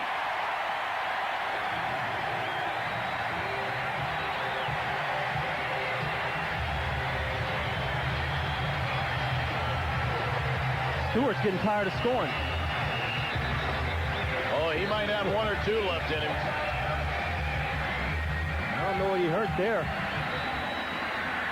Probably scoring exhaustion. He went over the top. I don't know if he came down on something. Somebody came down on him. Hopefully nothing serious. It's already been a costly afternoon for the Jaguar backfield. Natron Means had to leave early in the game with a badly sprained ankle, is now along the sidelines on crutches. See if we can pick anything up on Stewart. I mean, the movement, the penetration from the Jaguar offensive line is so good, he doesn't even have to jump. He had a Marcus Allen flashback. I mean, there's not a green shirt on the other side, on the field side of the goal line. Stewart apparently all right. Touchdowns. And that is a Jacksonville franchise record. 4 rushing touchdowns in one game. And we still have 18 minutes and 39 seconds left to play. Point after is good. I'll tell you what, that might be a record for a lot of people's franchise. 4 in one game. We're not done with the third quarter. 28-7 Jaguars in front. 28-7 Jacksonville coming out in the third quarter like they did in the first quarter, running the football. Now here's a prime example. This is a play before the touchdown. Baselli working on Mamula. Mamula's given up about 70 pounds, Tom. You know, Mamula does what he does well, but it's hard to do anything well when you give up that kind of weight to a guy like Tony Baselli. And, you know, people think that Tony Baselli really came into his own after the playoff game against Buffalo. And he said, I knew I was good long before then. And the Buffalo game just confirmed it. He's a politely cocky guy and the kind of guy you need to protect the quarterback. Deuce Staley brings it out across the 25 to the 28, tackled there by Michael Logan. So at 3:18 to play in the third quarter, it's a 21-point Jacksonville lead.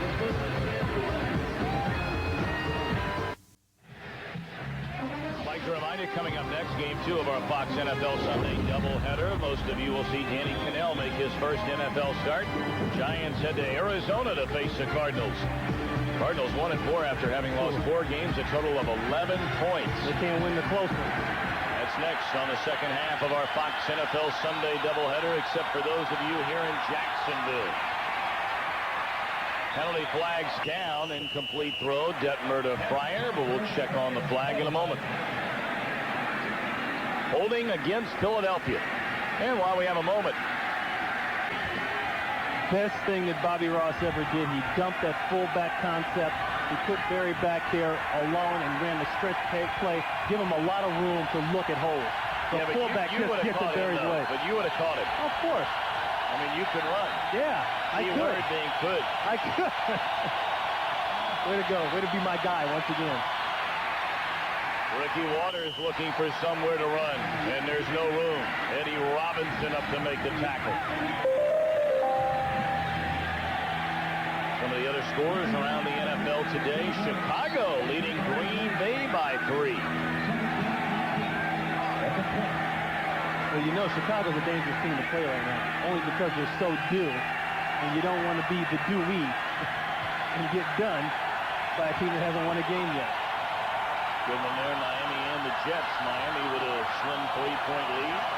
Detmer back to throw, good protection, but again batted at the line of scrimmage, this time by Lageman. Detmer will have his share of batted down balls. The interception was nearly batted. You look at him, he's 6 foot. His throwing lanes are very short. It doesn't take much to get your hands up and get in the way of Ty Detmer's throwing. Right here, guys don't even have to jump. They'll be that tall. And that's been another worry about having Ty Detmer back there. Big quarterbacks these days, the prototype guys are 6'5", 6'6". And they're coming after Detmer on third down. And there again, it is again. It's batted. 3 and out for Philadelphia. They'll stand and cheer the Jacksonville defense.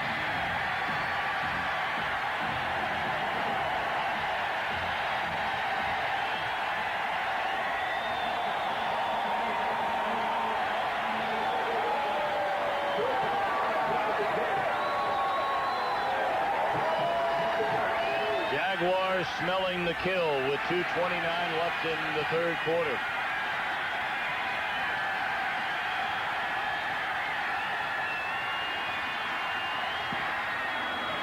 Hutton kicks it away. Reggie Barlow at his own 35. And picks up 2 yards. Wrapped up by Willie Clark.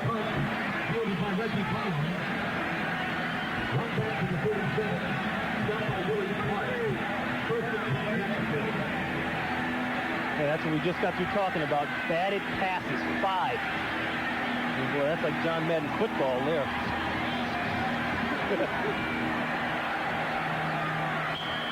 good sound, is it? You know, you can always hit the reset button on the video game, but it's kind of hard to see that here. Jaguars beginning this drive at their 37, and Brunell looking for more, and he's wrapped up at the line of scrimmage. Jimmy Jones again on the stop. Had a little help from John Harris.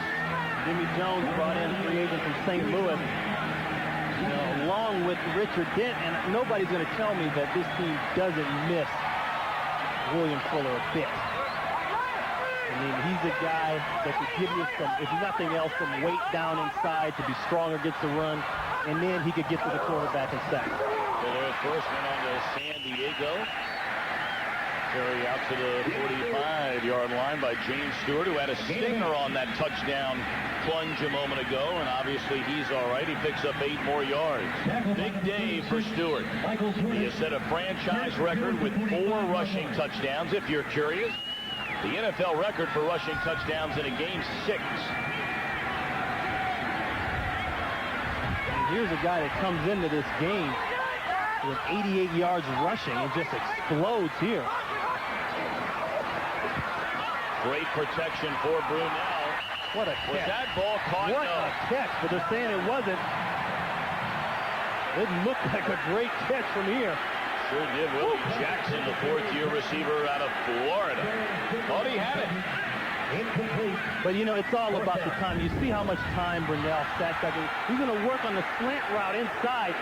Brunell waits for it to clear. Boy, that's interference. They wanted to call it. Now, that ball clearly hits the ground. We couldn't see it from this angle. Troy Vincent back to Philadelphia.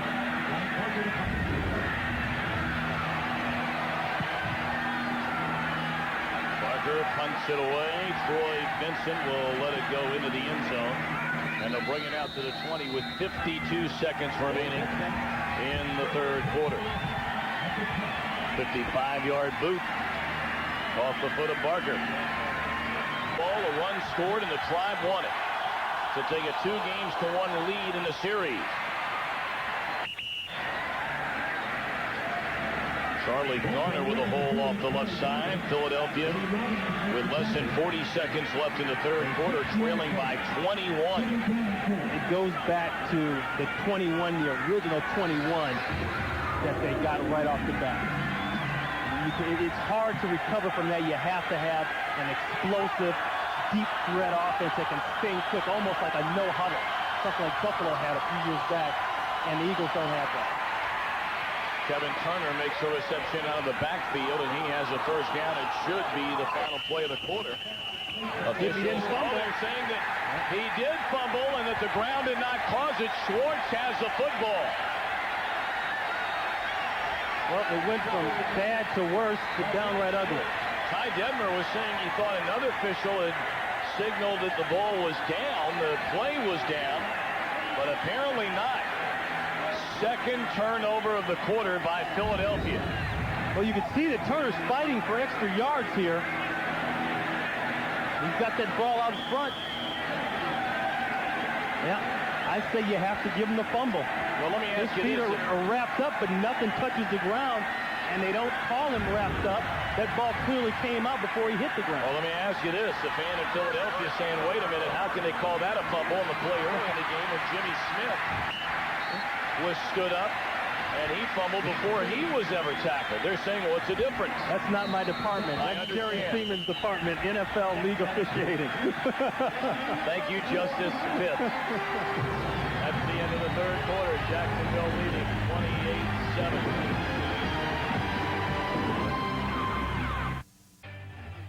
Jacksonville, the quick 21 spot in the opening quarter. Philadelphia made it a 14-point game at halftime.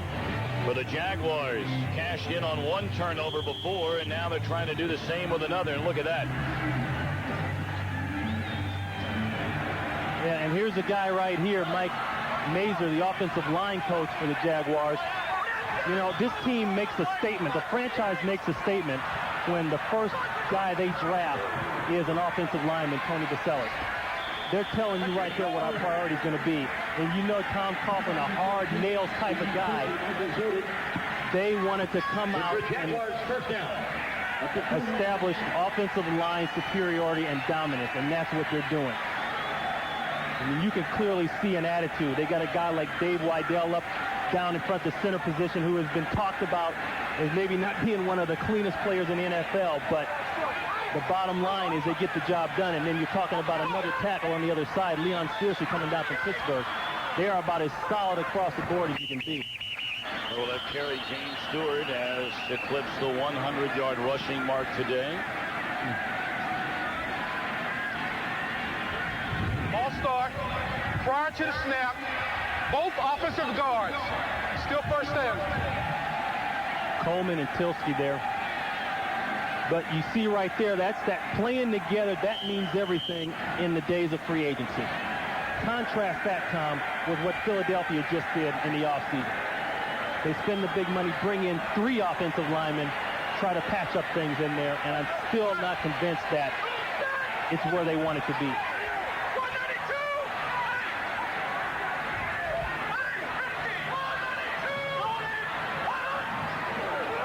Brunell looking for the end zone and overshoots the intended receiver, Jimmy Smith. Right now, McDonald's game break time.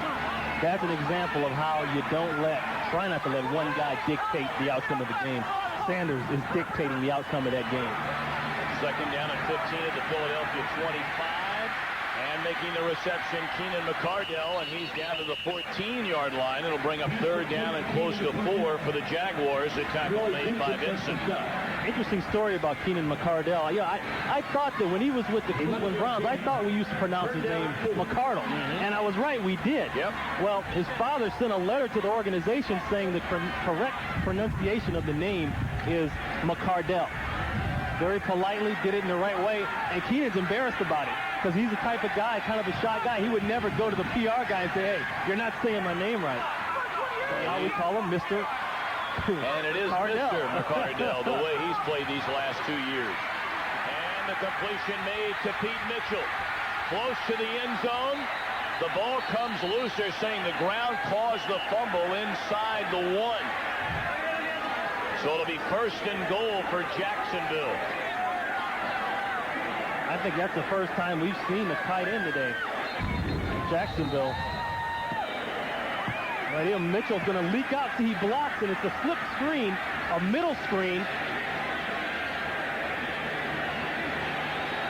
Well, the ground can't cause the fumble. And if his knee's down, he hits that ball on the ground, the play's over, unless it comes out before. Whew. Very good call. And we have an injured Philadelphia Eagle. Can't tell from here who it might be.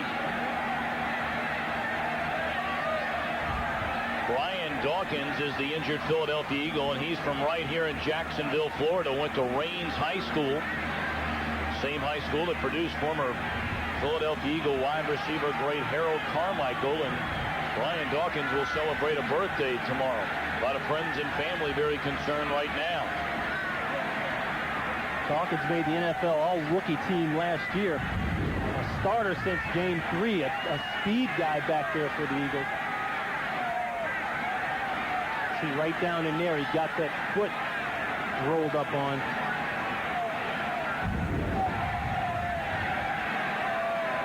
Yeah, it's not good. They're spending a lot of time with him. Well, hopefully it'll be good news for Brian Dawkins. We'll take an injury timeout. 12:46 left. It's been all Jacksonville.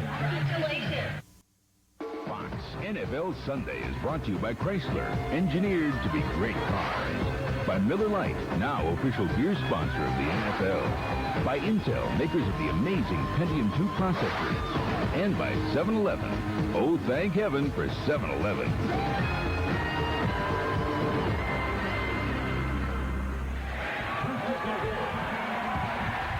Back in Jacksonville, where they continue to look at Brian Dawkins, second year free safety out of Clemson.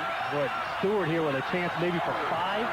Yep, it would be his 5th, and it is his 5th touchdown of the game. He goes in untouched. Number 5 was the easiest of all.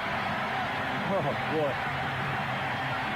Just an outstanding job by the Jaguars offensive line. You know, a lot of people really thought this team was a fluke when they walked out of here after Morton Anderson misses the field goal in that last game of the season. Buffalo thought they were a fluke. They manhandled them up front the offensive line. Denver, they do the same thing. This team was a lot closer to the show than people want to give them credit for last year. 5 rushing touchdowns in the game for James Stewart, number 1 pick in 1995 out of Tennessee. And the point after is good. And again, the NFL record for most rushing touchdowns in a game is 6. He still has 12 and a half minutes to get one more. What a day for James Stewart. One away from matching the NFL record shared by Zub Jones, Ernie Nevers, and the Hall of Famer as well, Gale Sayers. The last man to do it was Sayers on the 12th of December, 1965 at Wrigley Field. Well, if Coughlin wants to, he might be able to make that number 6 or 7 with the time on the clock and the way they're moving the ball. 35-7 Jacksonville leading Philadelphia. Deuce Staley still on his feet out to the 35-yard line. And Deuce Staley's had some good efforts all game long. It will probably go unrecognized, but he has brought that ball out of the hole and tried to make things happen. I like his intensity.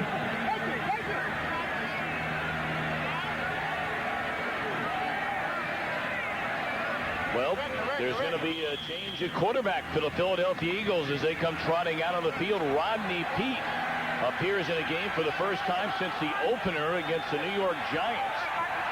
When he came on, completed 17 of 23 for 268 yards and a touchdown, and was sacked 7 times. And just like Peete, it's batted down at the line of scrimmage by Parakin. And they can add to the number of deflected passes. Well, Ronnie, this brings up a big debate in Philadelphia. Many felt a couple of weeks ago that if there was going to be a change in quarterback, the Eagles should have made it then. Yeah, but, then you come back, they have the big win against Washington, so all of a sudden everybody quells that. Right. And now you can expect for it to start back up. The problems go much larger than Ty Detmer. And he moved the team at times when he had to, but that defensive line got manhandled by a big, strong, physical offensive line by Jacksonville. And really not a lot to speak of in terms of Ricky Waters' production here today. You brought it up at the very beginning. They ran for better than 200 yards, 203 to be exact, last week in the win over Washington. Well, you're right, Tom. They come into the game 5th in the NFL in terms of rushing the football, so people cannot say that the offensive line isn't doing the job. I mean, they've got some new guys trying to get together for the first time, but holes were there today. But when you go down 21 points, I don't care who you are, it's going to be hard unless you have that kind of quick strike offense. Waters 14 carries today, 40 yards. And the catch is made by Fryer. Depending on the spot, he may be short of the first down by about half a yard.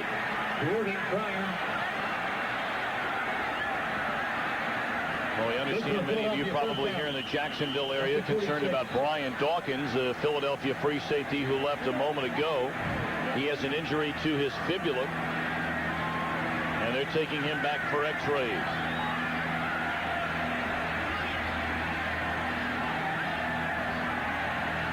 Very, very close. That far short. You're down 28 with 11:14 to play. This is a no-brainer.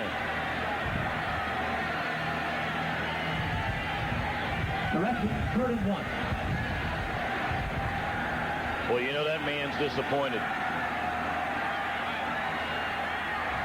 Oh, and that's why the numbers, the stats will lie to you.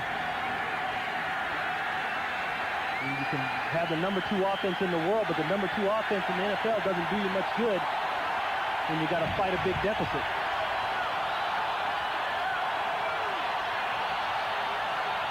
Maybe 2-3 inches, and Pete has it to continue the drive. Rodney Peete carries. And the good news about Rodney Peete, he comes into this game with a 73% completion average, but the bad news, he hadn't played all that much, so that's not entirely reflective of what's going on. And this is the situation you hate to be in as a league player. I mean, it's good in the sense that, hey, if you're within reach, nothing's better than to take the team downfield, strike quick, and come back from behind. But boy, with this kind of lead, it's hard. Rodney Peete has been on both sides of the fence, so to speak, as he is dropped back at the 39 by Joel Smingy. His third sack of the year, his first today. Smingy, another example of the type of depth that Jacksonville has on the defensive line. I mean, they got two guys, Brackens, Smingy, and then another one. Now that's Brackens on the other side. He's going to try to get in the line of vision, the throwing lane, and he shuts it down. You see, he made Rodney Peete reload. You know, that's what we talk about throwing lanes. You don't have to always get to the quarterback. Just be in his line of sight. No penalty flags down on the play as Peete throws to the near side and finds Garner out of the backfield. You know, we were talking about Peete. Back in '95, he took over the Eagles when they were 1-3, led the turnaround, got them to the wild card, and a 10-6 overall record, including that record-setting playoff win against Detroit. 58 points the Eagles scored on that day. Then last year, Peete led the team to 3 wins in their first 4 games. Then week 5 against Philadelphia, tore the tendon in his right knee. Detmer took over and has never given up the job.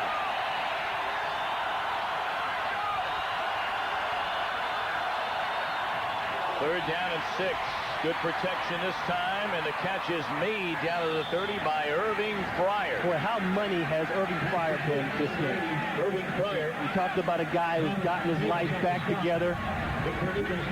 One of the 4 ordained ministers in the NFL.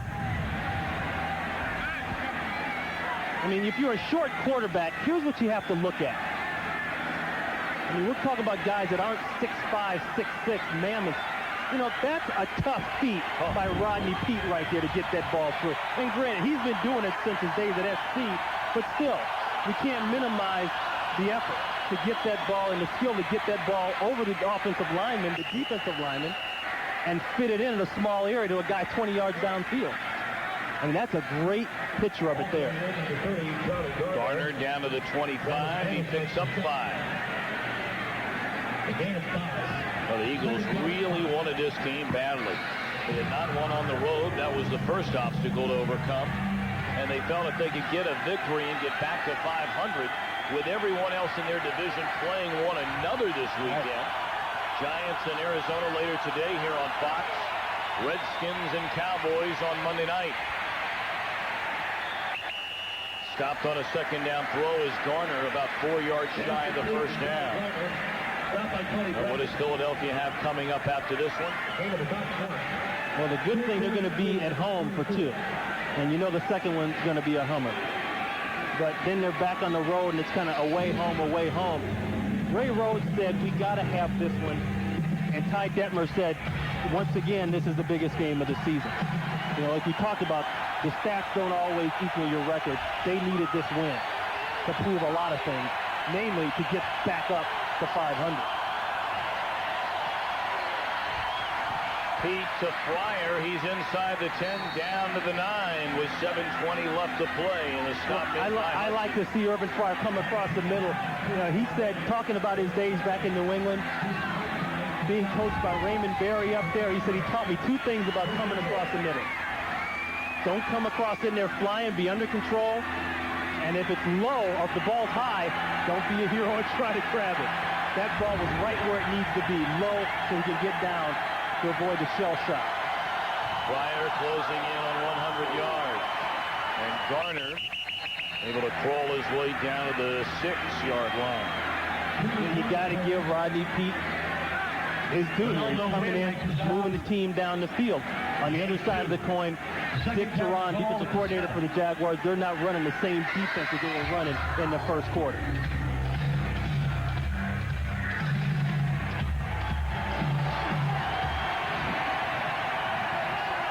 Second and goal from the 6.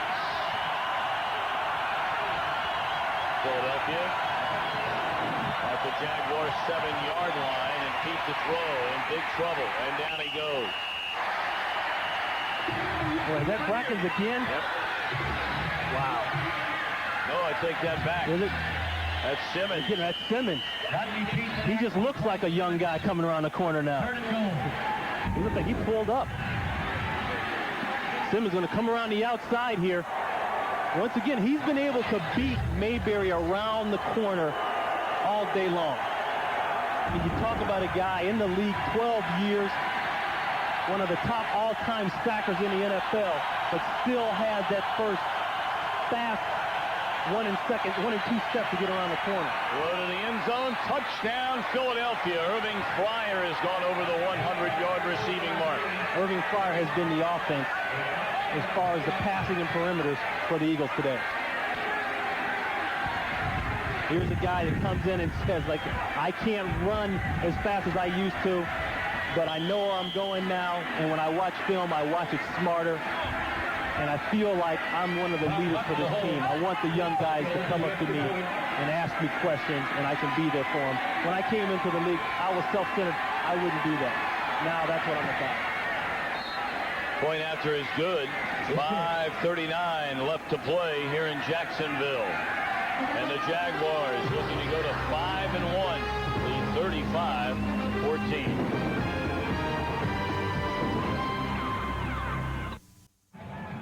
This is why protection inside is key. Beckles, Everett, and Panos, they have to protect inside and give Rodney Peete a clean look to the slant route. The protection down below is great. He can make that throw. That's one of the reasons Ray Rhodes in the offseason brings in Steve Everett from Baltimore and Ian Beckles, two guys who he thinks can give him that kind of stoutness inside. Well, here comes an onside kick try and handled cleanly by Jacksonville. O'Neal tried to drive it into the ground, get the high bounce. He did, but able to grab a hold of it and not let go is Chris Hudson. Jags have it again.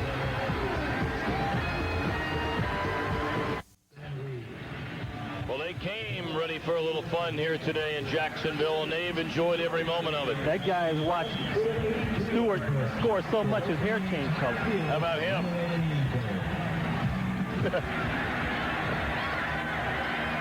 Well, at least he's next to the water. Brad Johnson. Brad Johnson, the hero in the opening. Rob Johnson, the hero in the opening week of the season. And he hands it off to Damian Shelton, who fumbles the football. And it'll be Philadelphia ball. So Damian Shelton getting just his 5th carry of the year, the first today. And he coughs it up, recovered by Troy Vincent.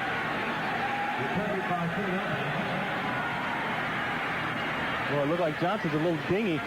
Guys are laughing at him. Come into the game, big lead, back fumbles the ball, and then you get knocked out.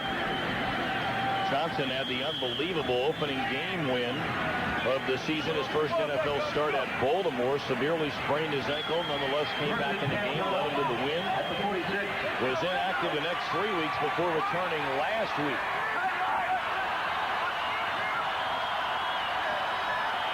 But one of the few things that has gone wrong for Jacksonville today as Pete continues to try and bring his team back with 5.5 left. First catch today for Chris T. Jones. Oh, you know, you look at the clock and they got a little time. They should be in a hurry-up type of offense, I would think. Good for an Eagles first down. At the Jacksonville 42. It's a matter of how fast Pete can move the team down and how fast he can score. 5 minutes left. And they're down by 21. Garner watches as Turner makes a reception out of the backfield, and he's inside the 30, down to the 29. Another first down. And you know, that was an ugly situation that they had to go through early in the season in training camp. And Ray Rhodes hadn't named a quarterback yet, and I talked to Rodney. I know he was kind of disgruntled because he felt in his mind that Ray had already made the decision and just hadn't announced it yet.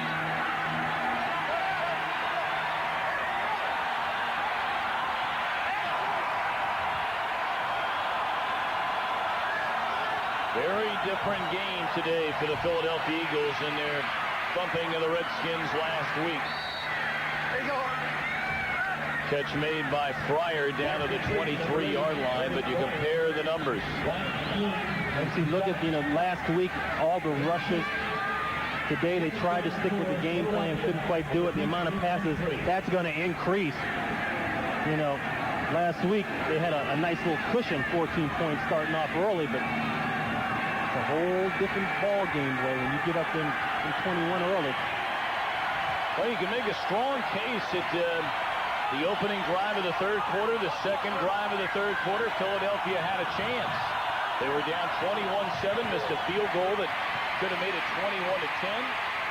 As Pete is dropped all the way back at his own 39-yard line by Tony Bracken. But if you watch Jacksonville on film, you could see how maybe Philadelphia gets a little bit of a false security. They go up to Washington, don't play well. Really beats up on Washington. Now they got to come down here. Penalty flag was thrown at the tail end of that play all the way down near the end zone. Pete's slow to get up, and again the penalty flag all the way down near the 7. 27 on the defense. That's first down. See the way he was crouched there. We're talking about Deion figures there.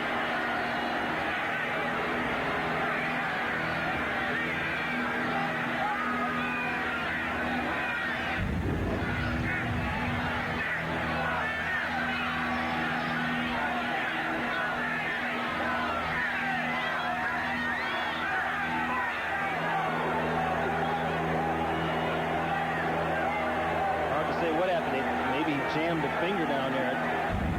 He was crouched in that position like, well, I don't need to come out, but I need some attention. Come out here, tape me up, wrap me up or something. But that's his left hand. It's not his throwing hand. Still flexing the left hand, the fingers. Pete has come on to hit 9 of 10 for 89 yards and a touchdown. But perhaps too little too late. Eagles down by 21, and they see as much. Waters takes the football, and he stopped at the 15. Well, for the Jacksonville Jaguars, conversely, this is a team that will tell you point blank they don't feel as though they've clicked on all cylinders yet this season. The offense was slow due to all the changes at quarterback in the beginning of the year. Brunell injured with a knee, then Johnson took over. He was hurt. Matthews came in, won a game. And today, the fourth game started by Mark Brunell. Well, what they said they needed was a blowout. They didn't feel that they were very convincing to themselves or anyone else. They felt they needed to really knock somebody out of the box. He throws for the end zone. Touchdown, Irving Fryer. I think we need to start counting Irving Fryer's touchdowns. We got a flag down. Boy, a catcher. I mean, he's caught an awful lot of balls today. Pass interference. 41. Defense. It's declined. Touchdown is good. And you mentioned the 10 catches. The play will stand. Fryer, a career day.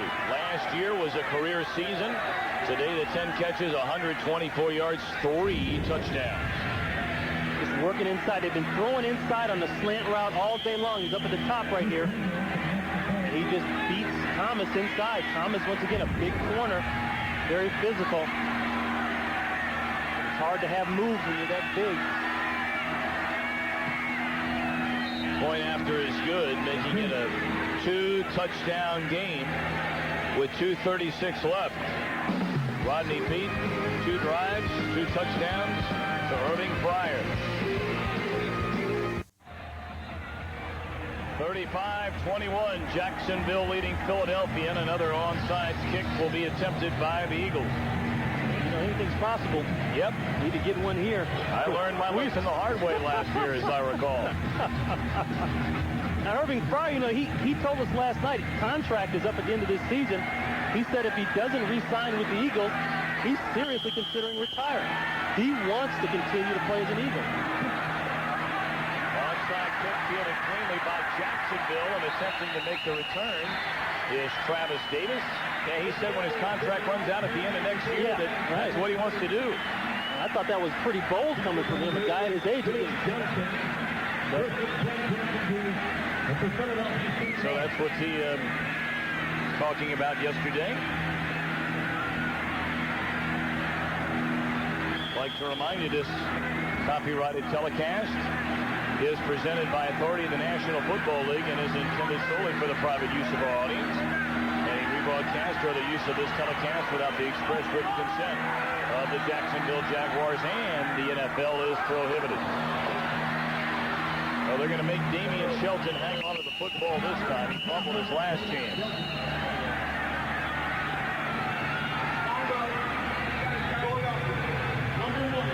A lot of people starting to become believers in these Jacksonville Jaguars, whether they want to or not, because they're going to go to 5-1 here today. And as we mentioned, they don't feel as though they've even played anywhere close to their best football. Yeah, but, you know, they got something good going on here. 5-1, assuming they finish up and win this game. You know, here's what they got to face. They got to go to Dallas, 3 games on the road. They wanted to walk out of here, go on the road, at least 5-1, because now you come back, and let's say you drop one of those. Well, you come back home, still sitting in pretty good shape. Yeah. I mean, to be 6-3 at any point, you know, just after the halfway mark, these days is pretty darn good. You know, nobody runs away with it anymore. You don't see that very often. Well, they have so much depth on this team. Carries all the way down inside the 20 early in the very first opening drive. Natron Means was injured, had to leave the game with a badly sprained ankle. And then they brought on James Stewart. And boy, did he electrify the crowd. Rushed for better than 100 yards, including a franchise record 5 rushing touchdowns. We've reached a 2-minute warning, and the Jags lead by 14. Well, the Jaguars, it's been a different hero every single game, it seems like, this season. And today, James Stewart, career high and a franchise record 5 touchdowns rushing the football, 1 shy of the NFL record of 6. And that was good running. You can't take that away, but as we've been talking about all game long, Jacksonville's offensive line was dominating up front.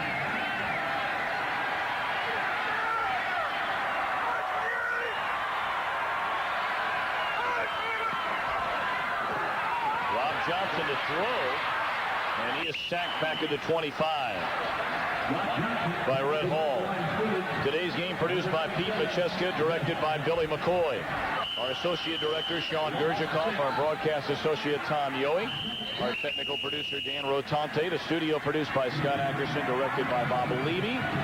Senior producer of Fox Sports is Bill Brown, and the executive producers are Ed Gorin and David Hill. How about a highlight package on Mr. Stewart? I mean, each play looks the same to me. The one thing you'll notice about each play is that there's a lot of green standing in front of him when he gets the ball. And I don't care what anybody says. I think the Eagles' defensive line misses William Fuller, and they also miss Andy Harmon, not on the team anymore. I mean, those are guys that have made a big impact in the past, and this offensive line here making a big impact for this team. And you give Mark Brunell a great running game. Of course, the bootleg and the scramblings, everything else is very effective because teams are in limbo on what to stop. But it all starts with moving people up front and then protecting them in the back. And then they got the 2 great tackles. That's what really sets them apart. Well, they rushed for 160 yards last week, 3rd best in franchise history against Cincinnati. And with that carry right there, they go over 154 today.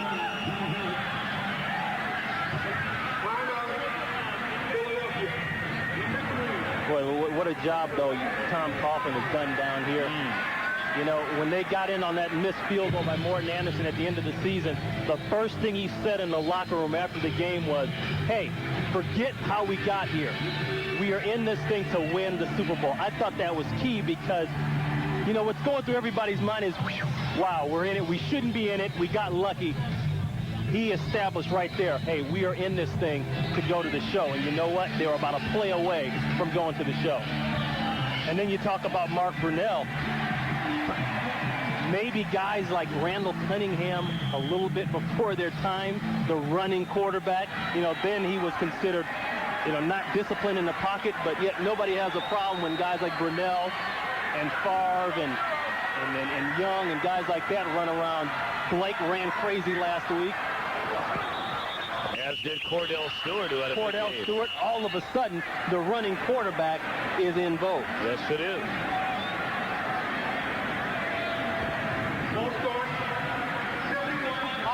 That's a nice sight to see those guys talking.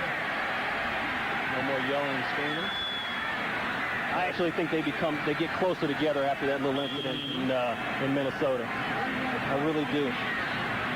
There you see Natron Means wearing the khaki-colored shorts there, as he had to leave, khaki-colored slacks, had to leave the game earlier. The khakis jacket. Yeah, you're right. See, he knew he was going to get hurt today. That's why he wore the khaki. You don't have to worry about the wrinkles. I guarantee that's some expensive khaki he's got on. Not like the khaki you and I wear. I don't know about putting me in that ballpark. There's a completion down to the 22-yard line on the third down. Speak for yourself, young man. That's true. You are the big money guy.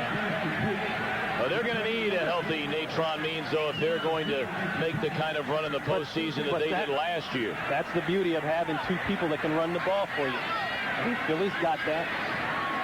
Okay. Well, the Jaguars will take a commanding lead in the AFC Central Division. No, he's going to stop it. They've won 10 in a row here at home. That includes today's victory. Green Bay, the current leader, with 19 consecutive victories at Lambeau Field. And Denver with 12. And, of course, that doesn't include the postseason, though, because Jacksonville went to Denver last year during the playoffs and beat the heavily favored Broncos. That's funny. You think about the fact that the Eagles had a shot to get Mark Brunell. Brunell told us yesterday, he said, I was ready to go. I mean, I knew John Gruden was there. I liked that part of it. He was with me in Green Bay. I knew the system they were going to run, the West Coast. I was ready to go to Philly, but you couldn't get the contract worked out. It kind of gives you that sly grin. Boy, I don't know. That makes you wonder. Well, it speaks volumes about the confidence Brunell had in his ability. He was a backup for a couple of years, and he said that Philadelphia wanted him to sign a 5-year contract before a trade was going to be made between the two teams, and that he wanted a 3-year deal, figuring that at the end of 3 years he'd be in line once he proved himself for big money, and that's exactly what happened when he came to Jacksonville. 38-yard field goal try now by Hollis, and it is right down the middle to make it 41-21 Jacksonville.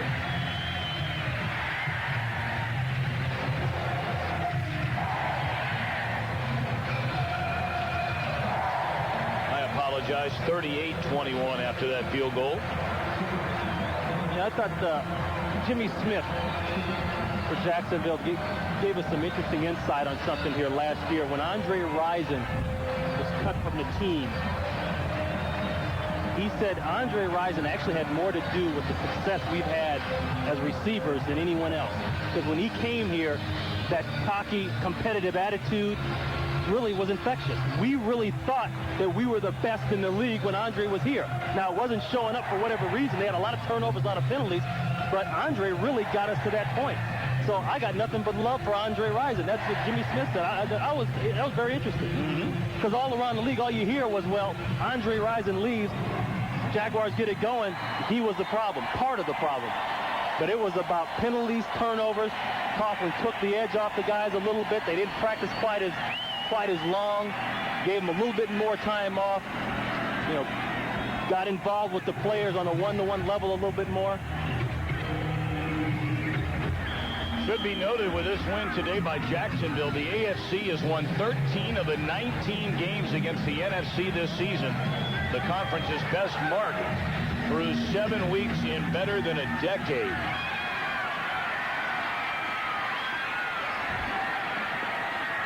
Staley brings it out to the 38-yard line. Penalty flags all over the field. But with a 17-point Jacksonville lead, it won't be a penalty that means that much to the game at this point. That is for sure. Now the Eagles got to rely on home field. They got to rely on the home crowd. Holding, join the return, number 89 of the receiving team. Well, while we have a moment, let's send it back to James Brown at our Fox Television Center for an update. Thom and Ron, what we'll show you the closing 2 minutes. Chicago, Green Bay. Kramer back, looking, fires 22 yards to Chris Penn. That brought Chicago within 1. They go for the 2-point conversion. Raymond Harris covered. Kramer locked onto him anyway. It's incomplete. Green Bay wins it by 1. Back to Thom and Ron. Well, I guess once they figured he didn't have anything to lose, go for the win.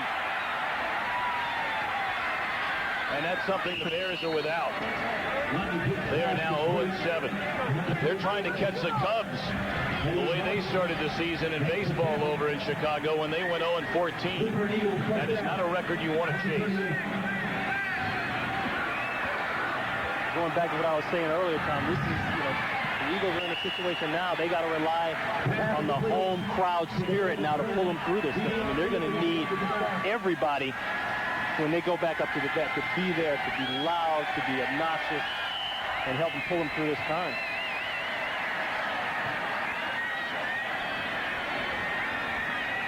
Eight seconds remain for Ray Rhodes and the Eagles.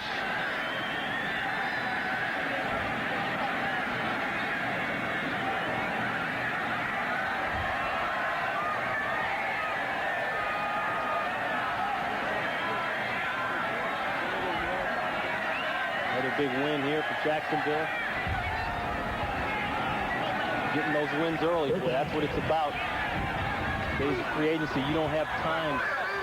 This guys coming in, learn a new system to get things going and then ease into the season. You got to win fast. Vito just throw it up for grabs. And that should end the game. And it will.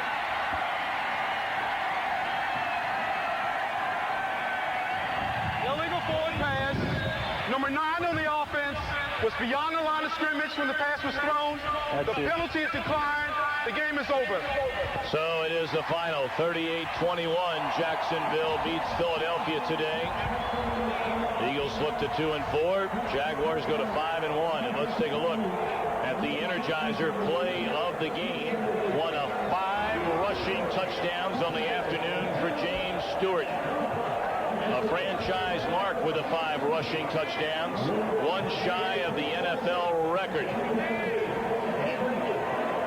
So Mark Brunell and the Jaguars roll on, beating up on Philadelphia today by 17. Coming up next, the Giants and the Cardinals, or the Panthers and the Vikings. Stay tuned for the second half of our Fox NFL Sunday doubleheader. For Ron Fitz, I'm Thom Brennaman saying so long from Jacksonville, where our final score, the Jaguars 38, the Eagles 21. You've been watching Fox Sports coverage of the NFL. It'll continue after a word from your local station.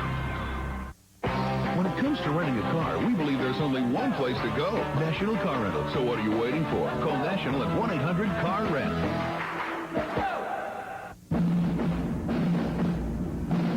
You're watching Fox Sports, home of the NFL, NHL, and Major League Baseball.